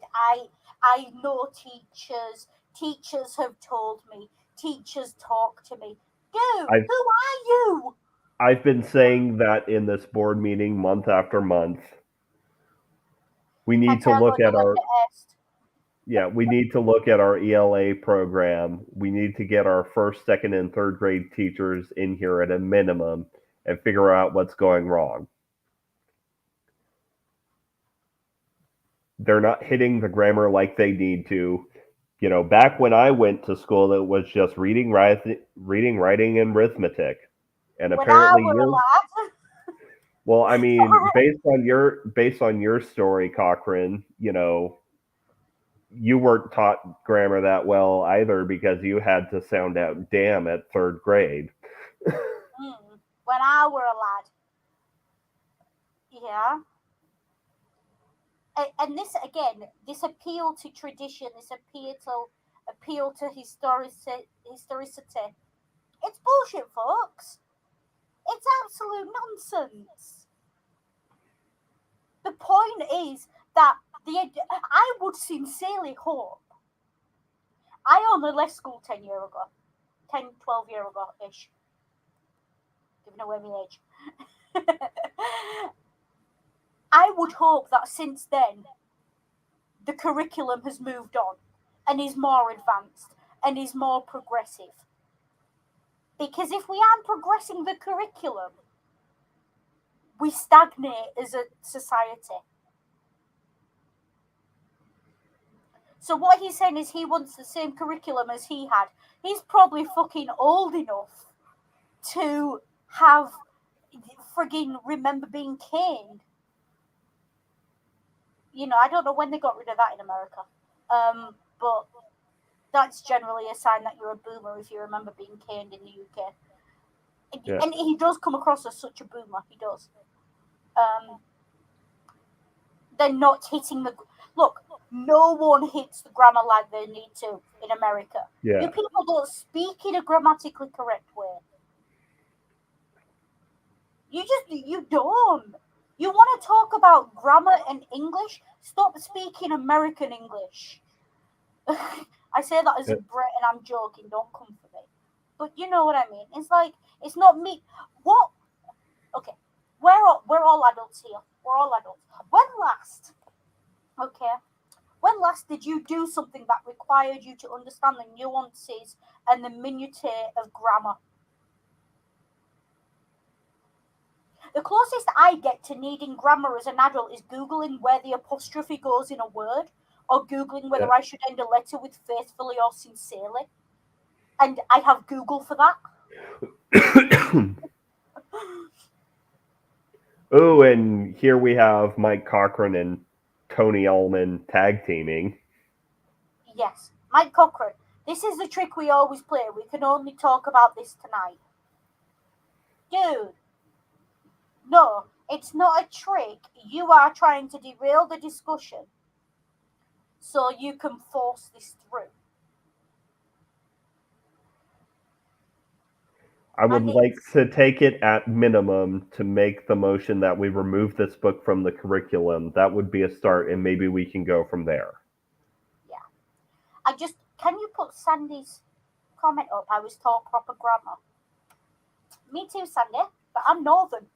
And if I pronounce all my letters up here, I get told I've been down around Ponzi Southerners too long, and I need to talk like a normal person. So yeah, completely understand what you're getting at there. I don't know where you're from, but yeah, completely. No one, not even there's a great thing of not even the Queen spoke the Queen's English. Has the language changed its pronoun? No one tell J.K. Rowling. She might get upset at that. It's like not even the royal family speak the monarch's English. They don't, because they have an accent. Everyone has an accent. So grammar is fundamentally, aside from being able to structure a sentence in a way that is understandable, beyond that, grammar's fundamentally useless in the real world unless you work in a very specific area. Then, I only have one question. How long does this book stay in our schools? Is it just going to be taught to the 8th grader this year and handed off to the others? So now they want to take it out of the high school as well. So the entire argument this far has been 8th graders are too young for it. And now they want it pulled from the high school as well.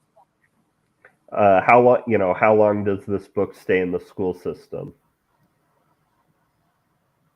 So we've gone from you shouldn't let 14-year-olds read it to I think 3-year-olds and 14-year-olds have the same developmental level to you shouldn't let anyone under 18 read it. It's not a drink. It's not alcohol. It's not a cigarette. It's a fucking book. And Then we have the teacher from McMinn High School.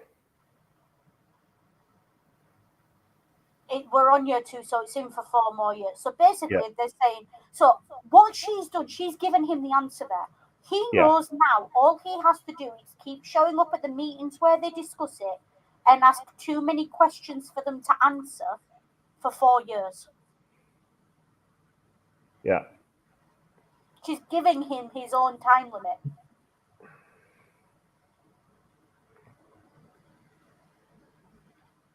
And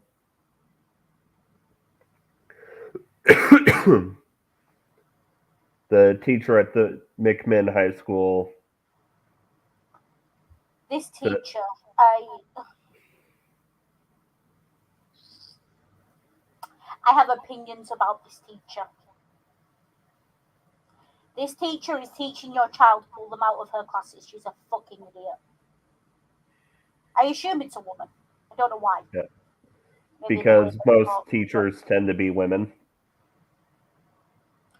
Yeah, English teachers tend to be women. But, and humanities teachers, don't know why. Just a thing. Okay, so same curriculum. The Pearson versions of books generally tend to be abridged. Because Pearsons are the exam versions. And you don't need to read the whole book for the exam. That's the problem with exams. I've sat exams on books that I've never read and passed both. Like, I literally sat an exam on Cormac McCarthy's All the Pretty Horses. I read all 7 pages of that before I got annoyed at there not being any full stops.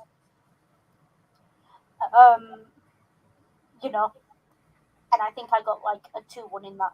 Like, so yeah. Yeah. Scroll down a bit. I want this teacher's entire thing on the screen. Cool. Right. Yeah. We didn't do it at McMinn. The books are meant to teach the standard. That's what the curriculum is going to do. Develop students' knowledge in the standards in an in-depth way and support that. Fair. Common Core makes complete and total sense. No.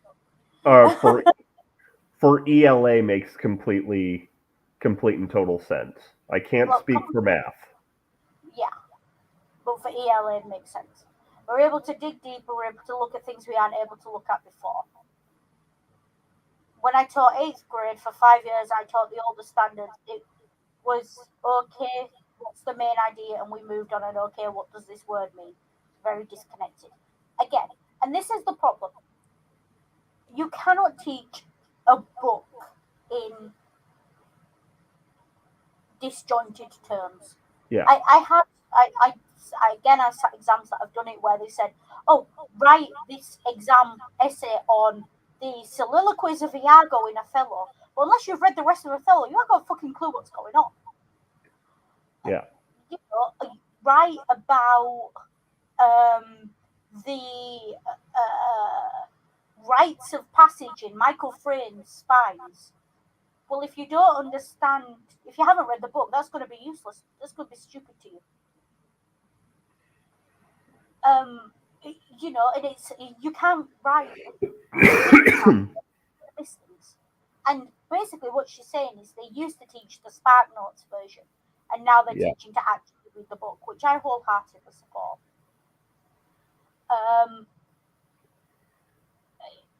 Standards pull everything together, you look at it in layered ways. This next sentence, I was with her. Up until this sentence. Until this sentence. I love the Holocaust. I have taught the Holocaust almost every year in the classroom, but this is not a book I would teach my students. There are 3 things wrong with that sentence. Firstly, you love the Holocaust. You love it. In the same way that dude earlier liked the Holocaust, liked mouse, and enjoyed mouse. Yeah.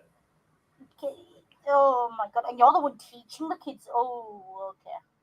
Now we've got a problem. Because now we've got generational passing along of ignorance. You're not supposed to like media about the Holocaust. It's supposed to touch you. It's supposed to change you. It's supposed to affect you. You're supposed to like it. We don't watch Schindler's List because we like it. We watch it because it was a breakout film. It changed the way people viewed the Holocaust, and it's an extremely beautiful example of how cinematography and black and white film can be used to create a narrative principle and effect. Well, I mean, if you are a very specific kind of masochist, You've either got to be a very specific kind of masochist or a very specific kind of sadist to like Holocaust movies. yeah, You know, like when we did on Media Musings, we did God on Trial. That yeah. movie touched me. That movie changed me. But did I like it? The acting was good. The cinematography was beautiful. It was it was amazing. And if it was a movie about pretty much any other subject, I'd have said, yeah, I liked it. But it was about the Holocaust, and that kind of precludes liking it. You can't. You like a movie about the genocide of 13 million people, and 13 million is a conservative estimate. Um, 6 million is the Sandy, number of. um, no, they were saying the pandemic is why it wasn't why Mouse wasn't implemented last year. Yeah. Although I will say, Sandy, you do have a point. A lot of organisations are using COVID to cover for the obvious breakdown of processes that long since predated. Um, See Britain and the NHS as your Yeah, example number one. Um, and but basically the point they were getting at was because of the disruption it caused to school schedules during that year, they had to leave yeah, modules out, and Mouse was the module that was left out last year. yeah. So I think it's very interesting. Read what she says again. Our standards pull everything together so you look at it in layered ways.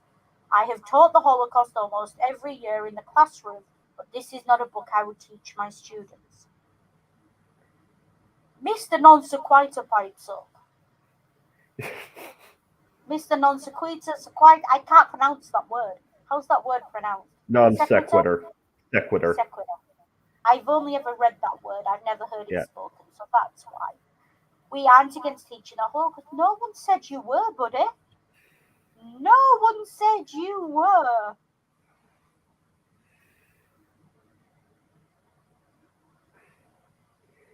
And then, you know, Miss Teacher from McMahon High School. Oh, I know you're not.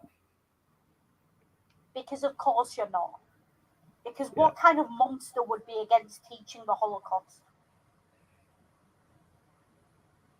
I mean, I know it's a different school district, but the same kind of monster that wants both sides of the Holocaust taught and then bans the Diary of Anne Frank the next week. Excuse me, that happened and we're discussing this.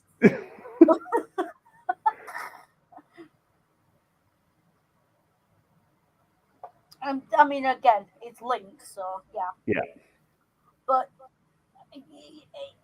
I must have missed that news story. You'll have to fill me in. But she says, even my freshmen still had a hard time connecting the dots and being ethical, moral, and all the other stuff. First of all, the fact that you don't know what all that other stuff is a problem. Second of all, there are grown ass adults who don't understand ethics, morality, and common decency, including the one that was elected to lead your country for a while. And And a again, large I'm not majority even of going to the say school which one board. I'm talking about because I'm talking about most of them. Yeah. You don't get to the top of politics by being ethical and moral and decent. Um, Also, you you know, a know, good majority of the school board.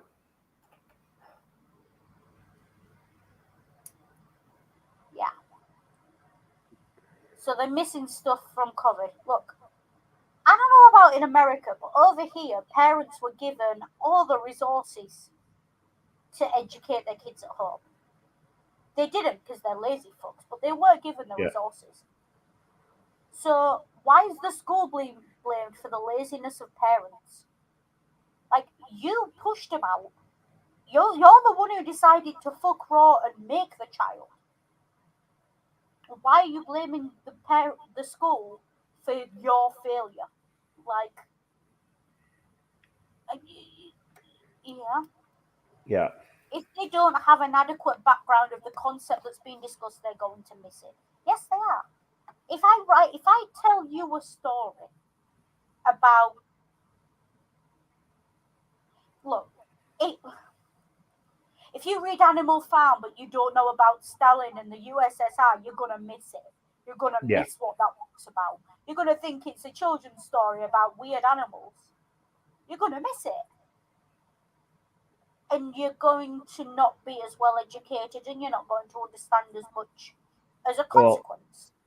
I was going to say a children's story that gets really weirdly dark, but a lot of children's stories get really weirdly dark. Yeah, the Grimm's brothers called. They want you to remember that they existed. All children's stories are really weirdly dark. Yeah. Um, so, I can see that that's the point that's going on there. The problem is, they're laying the blame for all this at schools. And you and I have got friends who are teachers. The teachers got a fucking raw deal out of this pandemic. They really did. Yeah. And it wasn't, and it's not right or fair. Because what these parents are doing, or what these men are doing, is they are assuming that the teachers are miracle workers. This is why they want the teachers to pull a book that doesn't exist out of thin air. This is why they want an entire module rewritten over 8 swear words and a picture. It's not. But Teachers are just human. They're not miracle workers and they're not your fucking skivvies to bend over backwards to suit you. If you don't like what they're teaching your child, homeschool them. But don't complain. Like, what the fuck? What yeah, do you think? like, Just because a child came out of your pussy doesn't mean a PhD did. and also, if you do, come, don't come complaining when your kid thinks that humanity is its own taxonomic kingdom. Hang on.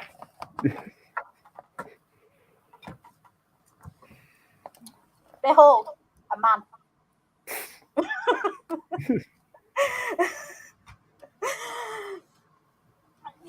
It's. And then, who is this guy to correct her? Yeah. And I just. And this is the thing, these men, the audacity on these men who are not teachers, who are not educators, who, quite frankly, if you had to spell out the word damn in 3rd grade, I doubt you had the grades to go to like university or anything at all. Yeah. Most teachers have got a master's in education.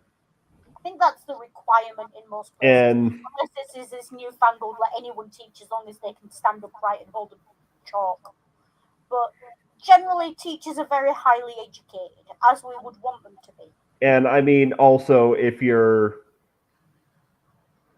if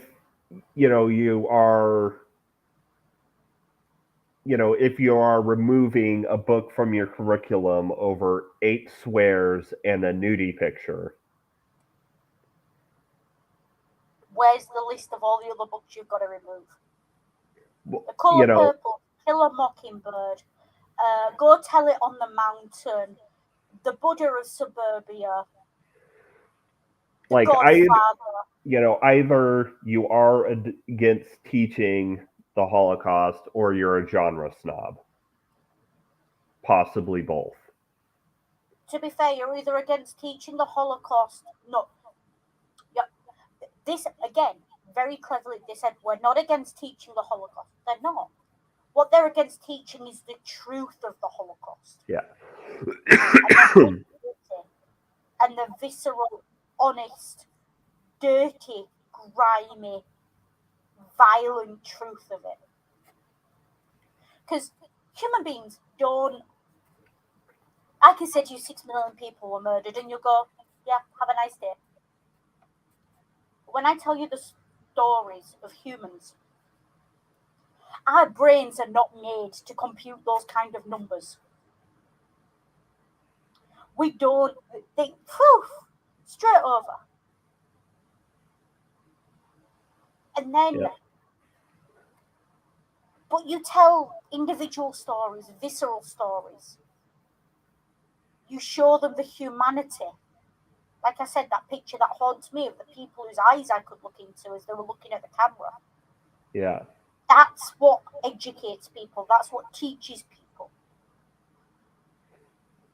So you can talk about 6 million Jews and 2 million this and 3 million that and, X number of concentration camps. But what people are going to remember is the piles of children's shoes, the piles of glasses, the gold teeth. That's what people are going to remember because that's human. And they want to teach this sanitized version of the Holocaust, which is A, inaccurate, B, pitches the Western Allies as these heroes. What a lot of people forget is that the Western Allies didn't necessarily know what Hitler was doing and about they didn't know the extent of the final solution until after they'd already liberated most of the concentration camps. Don't let anyone who tells you that America or Britain got involved in the Second World War to save Jews or to save minorities is a fucking liar. I've got a degree in history. I'll give you the sources if you want them. But they're a liar if they say that to you. Same way people who say America got involved in the war and that's the only reason you won. Your history teacher lied to you. Go back to school. Go away. And it's just these sanitized versions of history. America won the Second World War. America was only in the Second World War for 6 months and only joined after Stalin agreed. After Stalin promised his men to do it. And it's Stalin won the Second World War, not frigging bloody American president. And of course the other, like there were four topics. So it's like Latin America, something else, the Holocaust, and Japanese internment. How much do you want to bet they're talking about the camps run by the Japanese and not the camps we put the Japanese into? You lived in a town most of your life, and yet I was the one who had to tell you that you literally lived in walking distance to an ex-Japanese internment camp. Yeah. You didn't know it was there until I told you about it, and it was literally within walking distance of where you lived. Oh yeah, and we learned about Fort Missoula in high school, but we only learned about the Italian sailors that were kept there. Yeah, So it's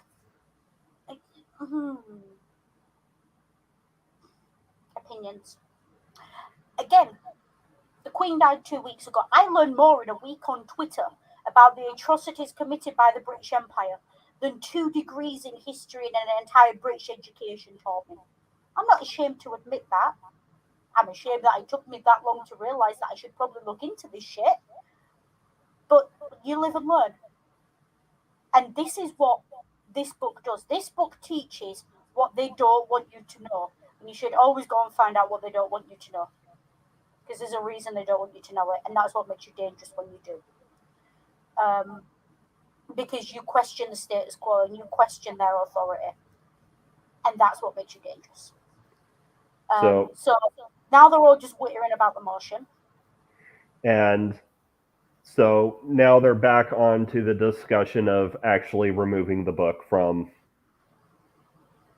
it. Yeah. Mr. Bennett, you're telling me there's no way we can remove every letter of foul language and every piece of the graphic that would incite or offend. Okay. That is, even if they agreed that they're going to remove 8 words and 1 image, someone will come toddling along and say, but that image and those words offend me. Yeah. And then you cut a bit more. And it keeps going. And these people ask, where does it end on teaching a progressive education? Where does it end on not teaching a progressive education? Like, how much of this book do you want to cut? Because you've gone from wanting to cut 8 words and an image to banning it outright in one meeting. Yeah. But if It's it's a hell more of a fucking leap. but if it's more offensive than that, and I have not seen the book and read the whole book, I've read the reviews, then it's a bigger problem. So, this gets to the crux of the matter, because what they're saying is, if this meeting had gone, we're going to have a version of this book printed that blanks out those words and blanks out that one image, what would have happened next?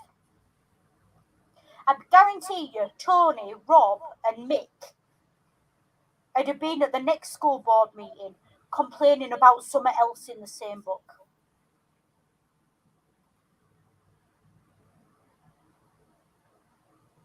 Yeah? Yeah. And then when that got removed, complaining about something else. What they don't want teaching is the book and the message of the book, which is that the Holocaust was grim and violent and vicious and dirty and human beings did Yeah.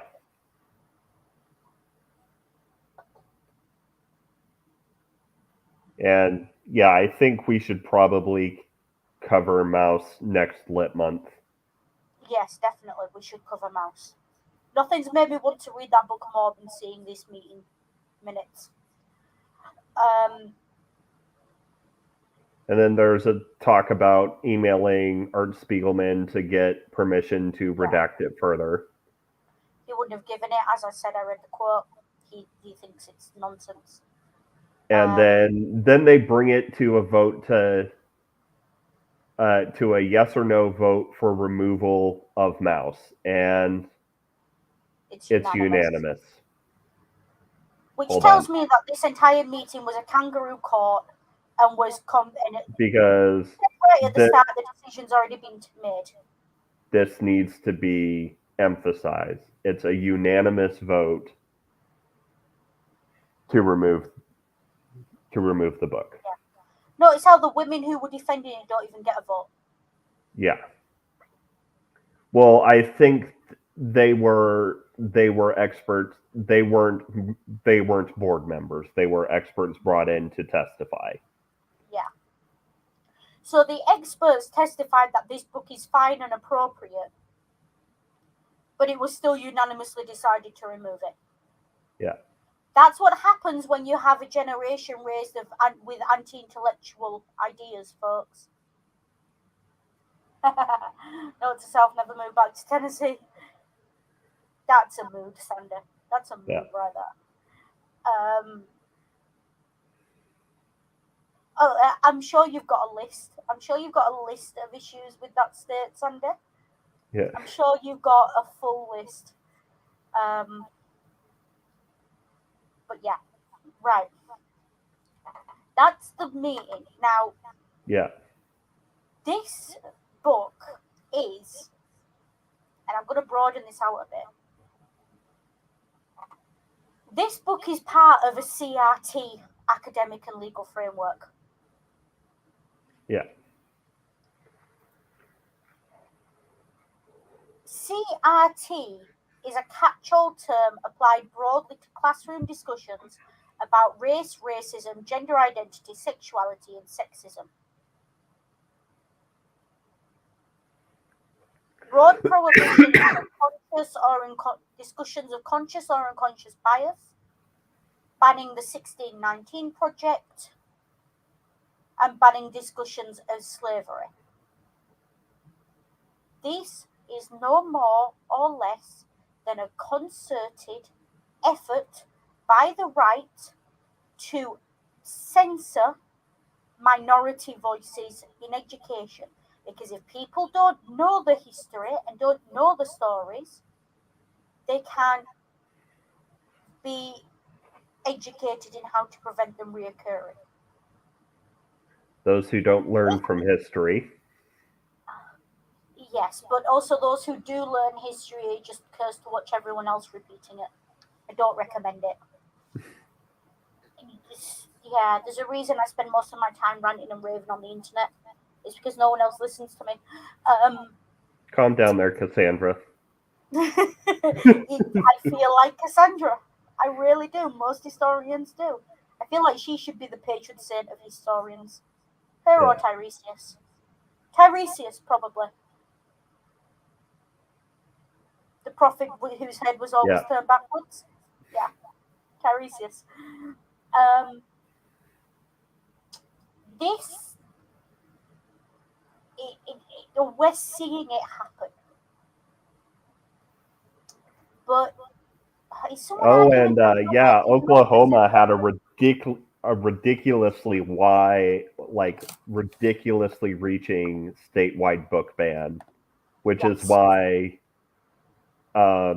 the Brooklyn Library had basically made a digital banned books library to combat the censorship.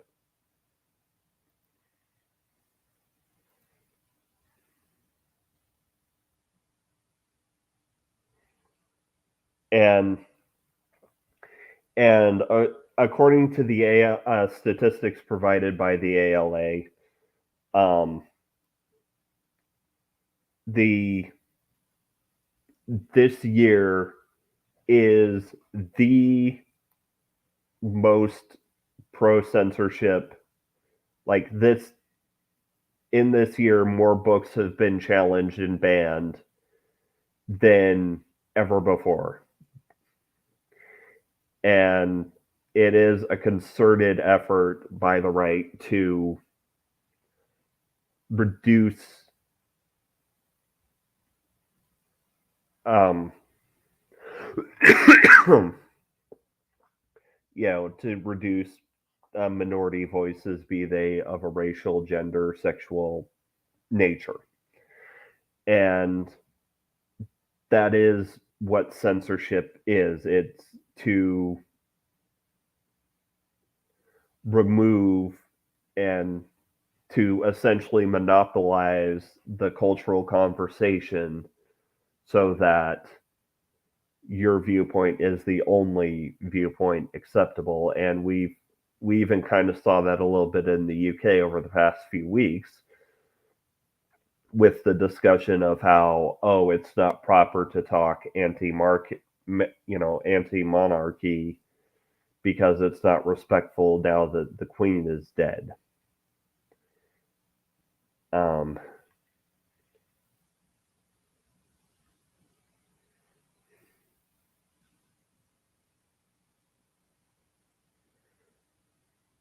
and Sandy, this may be my filthy northerner blood talking, but as far as I'm aware, Nashville is the country capital and Memphis is the blues capital. Like like Tennessee does have is known for two music scenes, but unfortunately, it is also known for the atrocity that happened in January with you know okay, yay. Oh, Yay. oops. Yeah. Sorry. Put us on the. Uh, Yeah. yes. Yeah. So, yes, I heard you. I could hear you while I disappeared. Sorry about that, folks. Yeah. How big are these cans? 8 ounces? 330 mil. I don't know. They don't have imperial units on them. Either way, just yeah. But you mentioned the thing about the Queen, and I think it's an important discussion to have because I saw a tweet, and you should have all seen me on Twitter. Like, it's a good job I don't live under a fascist country because I would have been carried away by now. Or at least I don't live in an authoritarian country where they can get away with that shit.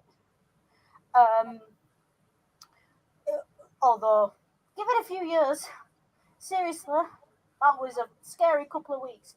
You could not move in this country for pictures of the Queen. And I mean everywhere, at bus stops, just everywhere. Enforced mourning. The radios were not allowed to play upbeat music for the 10 days after she died. But this is the level of, yeah. There were regular news updates on the size of the queue to view her box, which the queue was more interesting than the box, to be honest.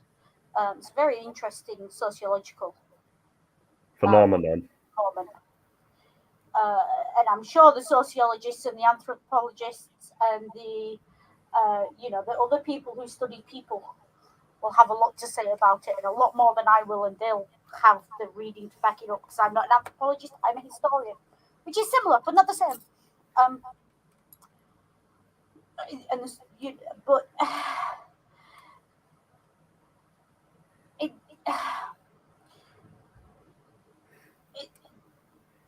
I've never been afraid, and I hope it comes across, I've never been afraid to give my opinion. Yeah. I think that's part of why Ring Married it may eventually be why Ring eventually gets sick of me as well, but it hasn't happened yet, so fingers crossed. I say what I think, and I take no prisoners, and generally I'm willing to take the flak for that.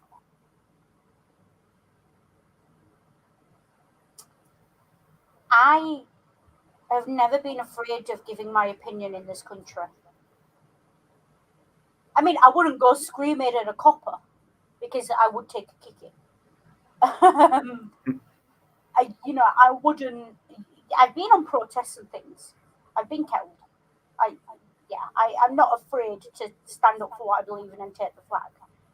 But that's in a context of the worst I'll have to deal with is being held prisoner on the street, surrounded by coppers for a few hours. Maybe a kicking if the wrong copper finds me, or if I argue with the wrong racist in a pub who wants to fight. Like, I'm not necessarily putting my life on the line when I give my opinions. I'm not going to do this stream and bitch about the British government and suddenly all my social media disappears tomorrow and I disappear tomorrow. That's not going to happen because I'm not Russian, but that's not going to happen. So, as much as I say, I absolutely, if I was Russian, I'd have been carried off to a gulag by now. If I'd been carried off to a gulag a long time ago, if that was Russian. But you've got to. Everything happens in context, but the last few weeks in this country are the closest I've come to being afraid to give my opinion. It's not the same online on Twitter. Largely because most of the people who know me in real life don't follow me on Twitter, and those who do, I think they've got me muted because they know what I'm like. But when you're not allowed, and this is the thing, they didn't have police on the streets enforcing this. No one put a gun to my head and said, sign this piece of paper to say you support the new king. No one is forcing me to take part in a sham referendum or anything like that. None of that's happening. But they didn't need to. because there are generation after generation of people. Don't forget, in England, the monarch is the head of the church and the state. They didn't need to put soldiers on the ground because what they had was at least 4 generations of civilians who, the majority of them, because the Church of England is majority, like in this country, the majority of them had been indoctrinated in school into being pro monarchy. They'd just come off the back of the Platinum Jubilee and all the propaganda that ensued with that. You remember the stream of what was it? What was it? One Nation, One. Yeah, Eine Kleine Englander.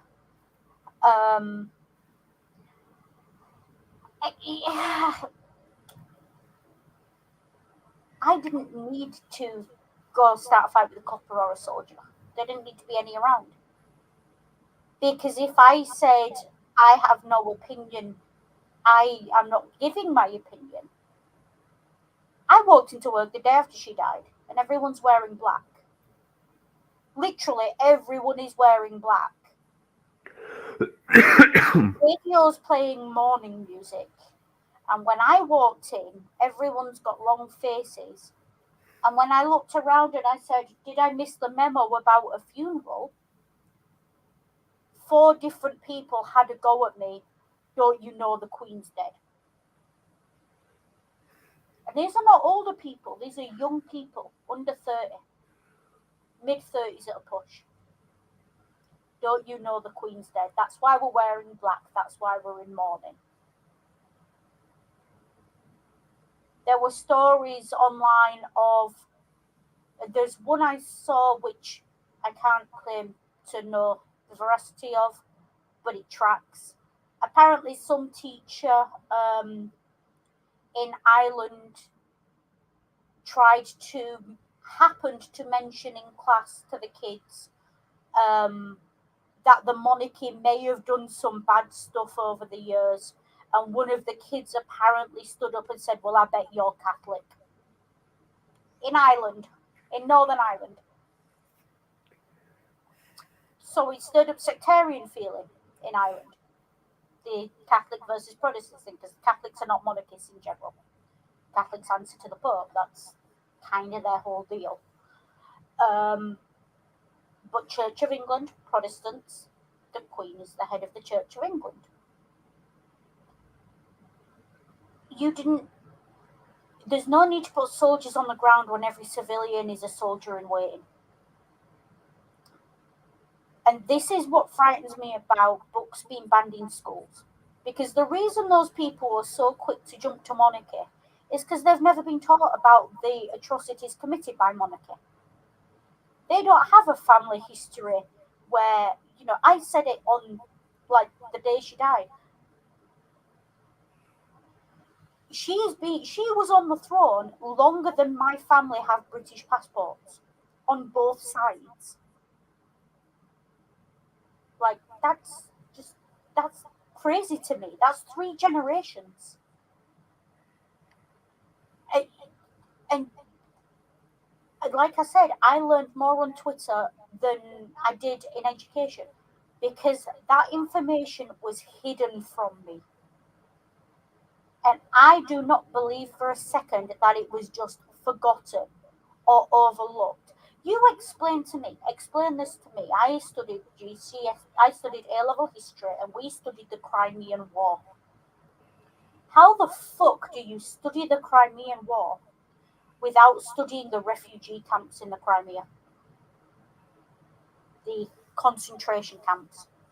Our teachers were very quick to tell us, not those kind of concentration camps. What they didn't tell us was that they may as well have been for the practical impact they had. Like people were starving and diseased, and it was horrendous.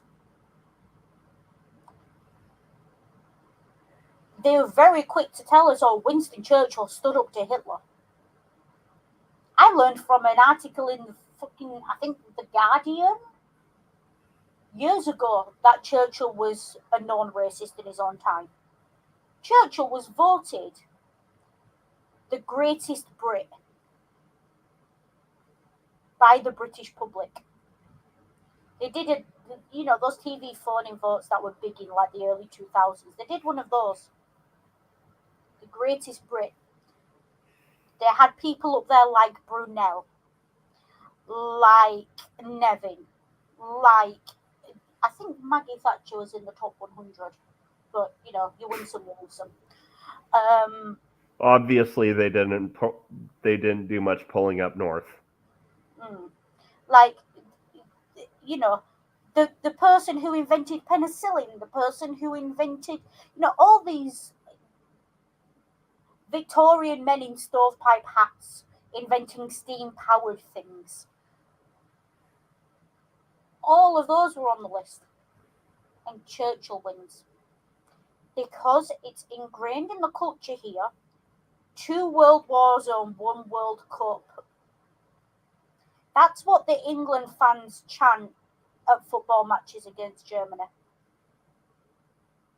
To this day. Which is basically the English equivalent of, I support the troops. That's what that's basically. It's the same mentality. It's the nationalism. Yeah. And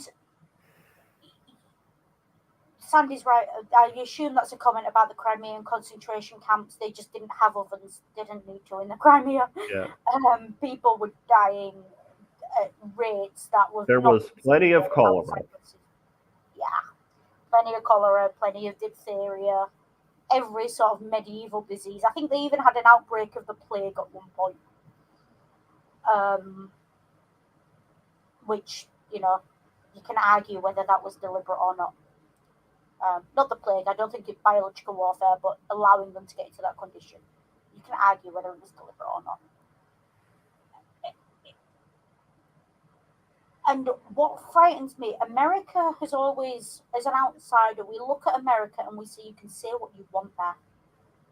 You can stand up for what you believe in America and you're not going to be arrested. You're not going to be the kettles.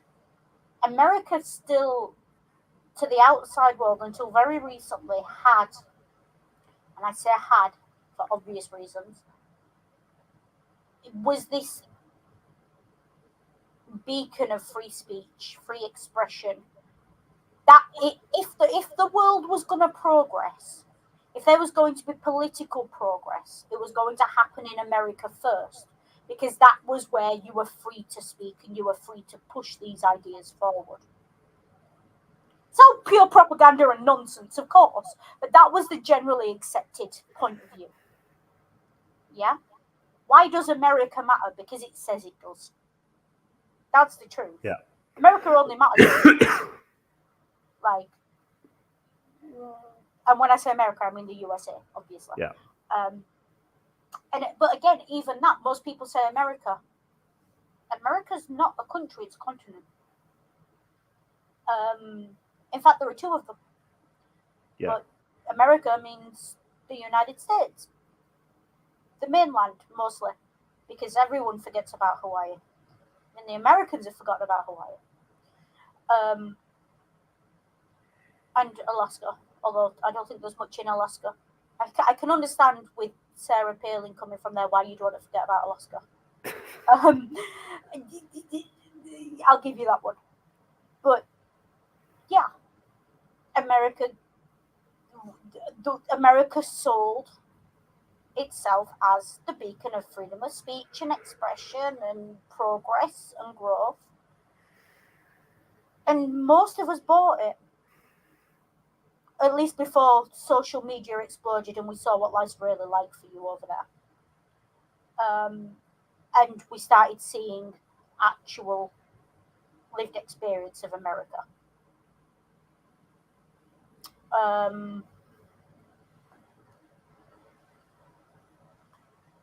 And what frightens me what concerns me is that America was held up as this ideal of freedom, expression, your First Amendment. Like, it always confuses me that Americans argue over the Second Amendment, whereas what the rest of the world looks to and what the rest of the world idealizes in American culture is your First Amendment. Though I mean, there is about the First Amendment, but to be fair, most of it is I get to be a bigot because First Amendment and Bible. Yeah, it is. But the rest of the world, for a long time, looked at it and went, First Amendment, that means socialism, progress, freedom of expression, freedom to protest. Yeah? No one's going to protest Joe Biden and go to prison. You can do that in England. We've proved you can do that in England. One woman stood up with a sign that said abolish monarchy and got arrested in this country. We do not have freedom of speech in this country. Probably a lot of what I've said could get me arrested if I said it to a copper. That's why I don't go say it to a copper. It doesn't mean I don't believe it and I'm not fighting for it in other ways. And we watched your civil rights movement happen and your women's equality movement, second wave feminism, and we said they're leading the way. And this is a massive step backwards. Like, America's been going backwards for a while, but this has this is stamped on the gas. It's and the danger is that America still believes its own propaganda. And where America leads, Britain follows. It just does. Don't come at me. It just does, okay?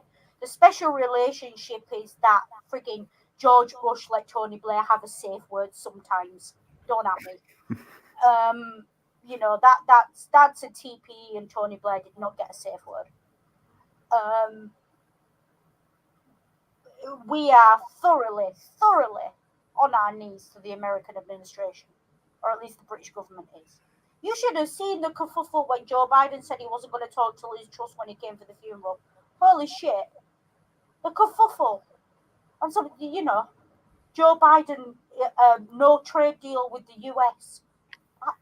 We don't want a trade deal with the US. You can keep your chlorinated chicken and weird coloured eggs. We don't want them. No way.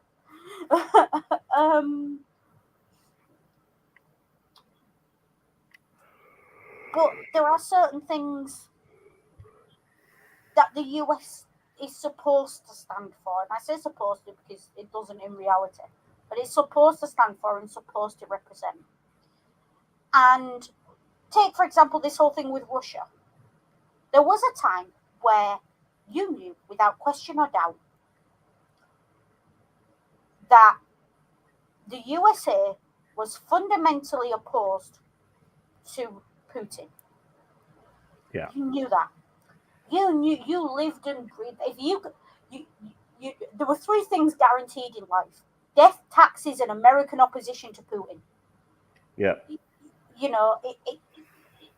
It and now you look at it and you think, thank fuck Joe Biden's president, because what would they have done if Trump had still been president? How many Americans are supporting Putin quietly? I know how many Brits are, and it's a lot more than I am comfortable with. I mean, pretty much all the ones that I'm comfortable with, to be fair. Well, of course the mega crowd would support Putin because Ukraine got their orange messiah in trouble. Yeah, exactly. And those two things do go hand in hand, by the way. Fox News and supporting Putin, they go hand in hand.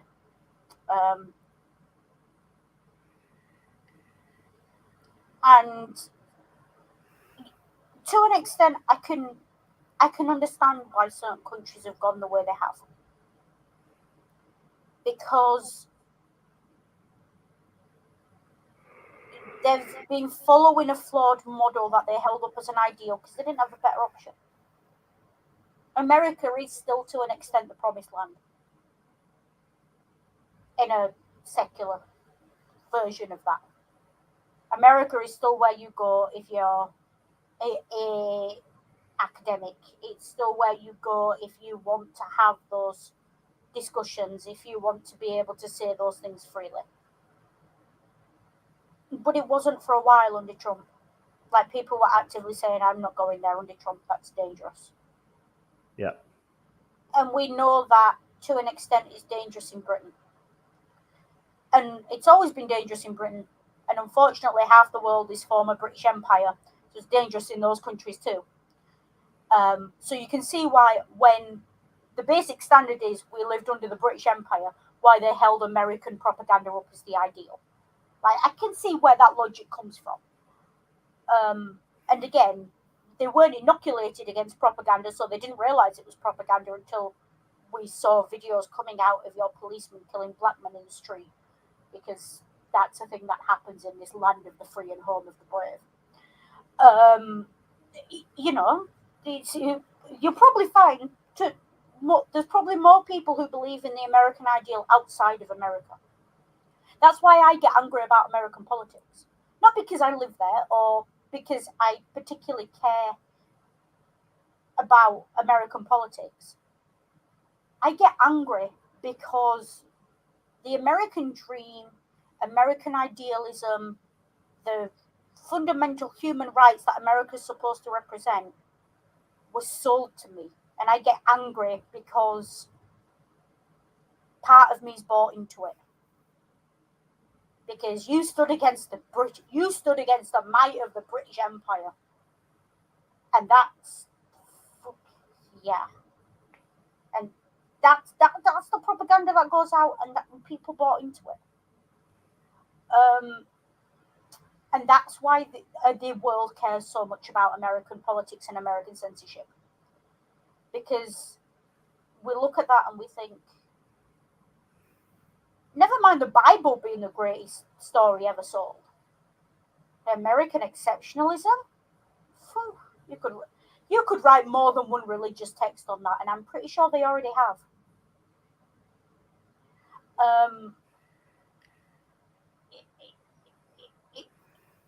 And that's why it's scary. Because if America is the ideal, and America is what all the other countries are following, and America has this broad, massive sphere of influence now, where America goes, the rest of, at least the Western world, the white Western world, follows. And unfortunately, the white Western world is the former British Empire, even though most of it's not white, and also most of Europe and Australia and parts of South Asia. It's like a good 70% of the planet. Well, I mean, Australia is former British Empire. Yeah, but it's also in the south bit, so I added it as extra. But where America goes, 70% of the planet's going to follow. Just is. Because if it doesn't, American culture will seep into it anyway and take over. Because that's what American culture does. It's like, it's just burger fat and grease gets everywhere. Yes, that was a deliberate yes. So that's why I care, and that's why a lot of non-Americans care. Also, because if we don't follow America, and if we don't buy into these propagandized, fake American ideals, we have to hide all of our chip oil because you will come knocking on our door with your soldiers to give us democracy. Like, was this a rock and a hard place? It's a carrot and stick approach with America. It is. Speak softly and carry a big stick. Yeah. And it's like, okay. And yes, that's exactly the point I'm sort of building up to with this Sunday. If the US is the best we can do, we're doomed. Yeah. That's why it's so important that the US is, as it stands now, is not the best we can do, and that America has to keep going forward and building and opening up and fighting for freedom of expression, freedom of artistic license, stopping censorship in its tracks. Because the US is the best we can do. And therefore, we have to make sure it's just because it's the best we can do doesn't mean it can't be better. And that's what we have to fight for. And that's why fighting censorship is so important. Because I don't know about you, 10 years ago, Banned Book Week was a bit of a lark. It was a laugh. It was, oh, books my teachers didn't want me to read. Oh, it's got sex in it. Oh, it's got a swear word. And now it's like, ooh, that's banned for why? Yeah, that's what it used to be. And now it's like, you live and die by whether you're willing to stand up to this censorship. Yeah. And if we, and when they remove these things from the schools, they remove the possibility of these kids coming across those ideas. And they remove the possibility of kids understanding that censorship is a big issue and censorship is important. Like, if you don't teach kids, if you don't show kids the door, they're never going to walk through it. And that's probably that is why they want to censor books in schools. That's why I don't want books censored in schools. Because I don't care what your ideas are. You can be a right-wing fascist, you can be a left-wing tanky, or anything in between. We call them tankies here. Yeah. I don't know if that word translates outside of the UK. Yeah, I think it does. Yeah, but how many left-wingers do you know in America to ask? Most of the left-wingers you know are Brits. But or Australians. Does it translate into Australian? But yeah, and there's a reason that the majority of people on these streams, talking these streams, are Australians, Brits, and Americans.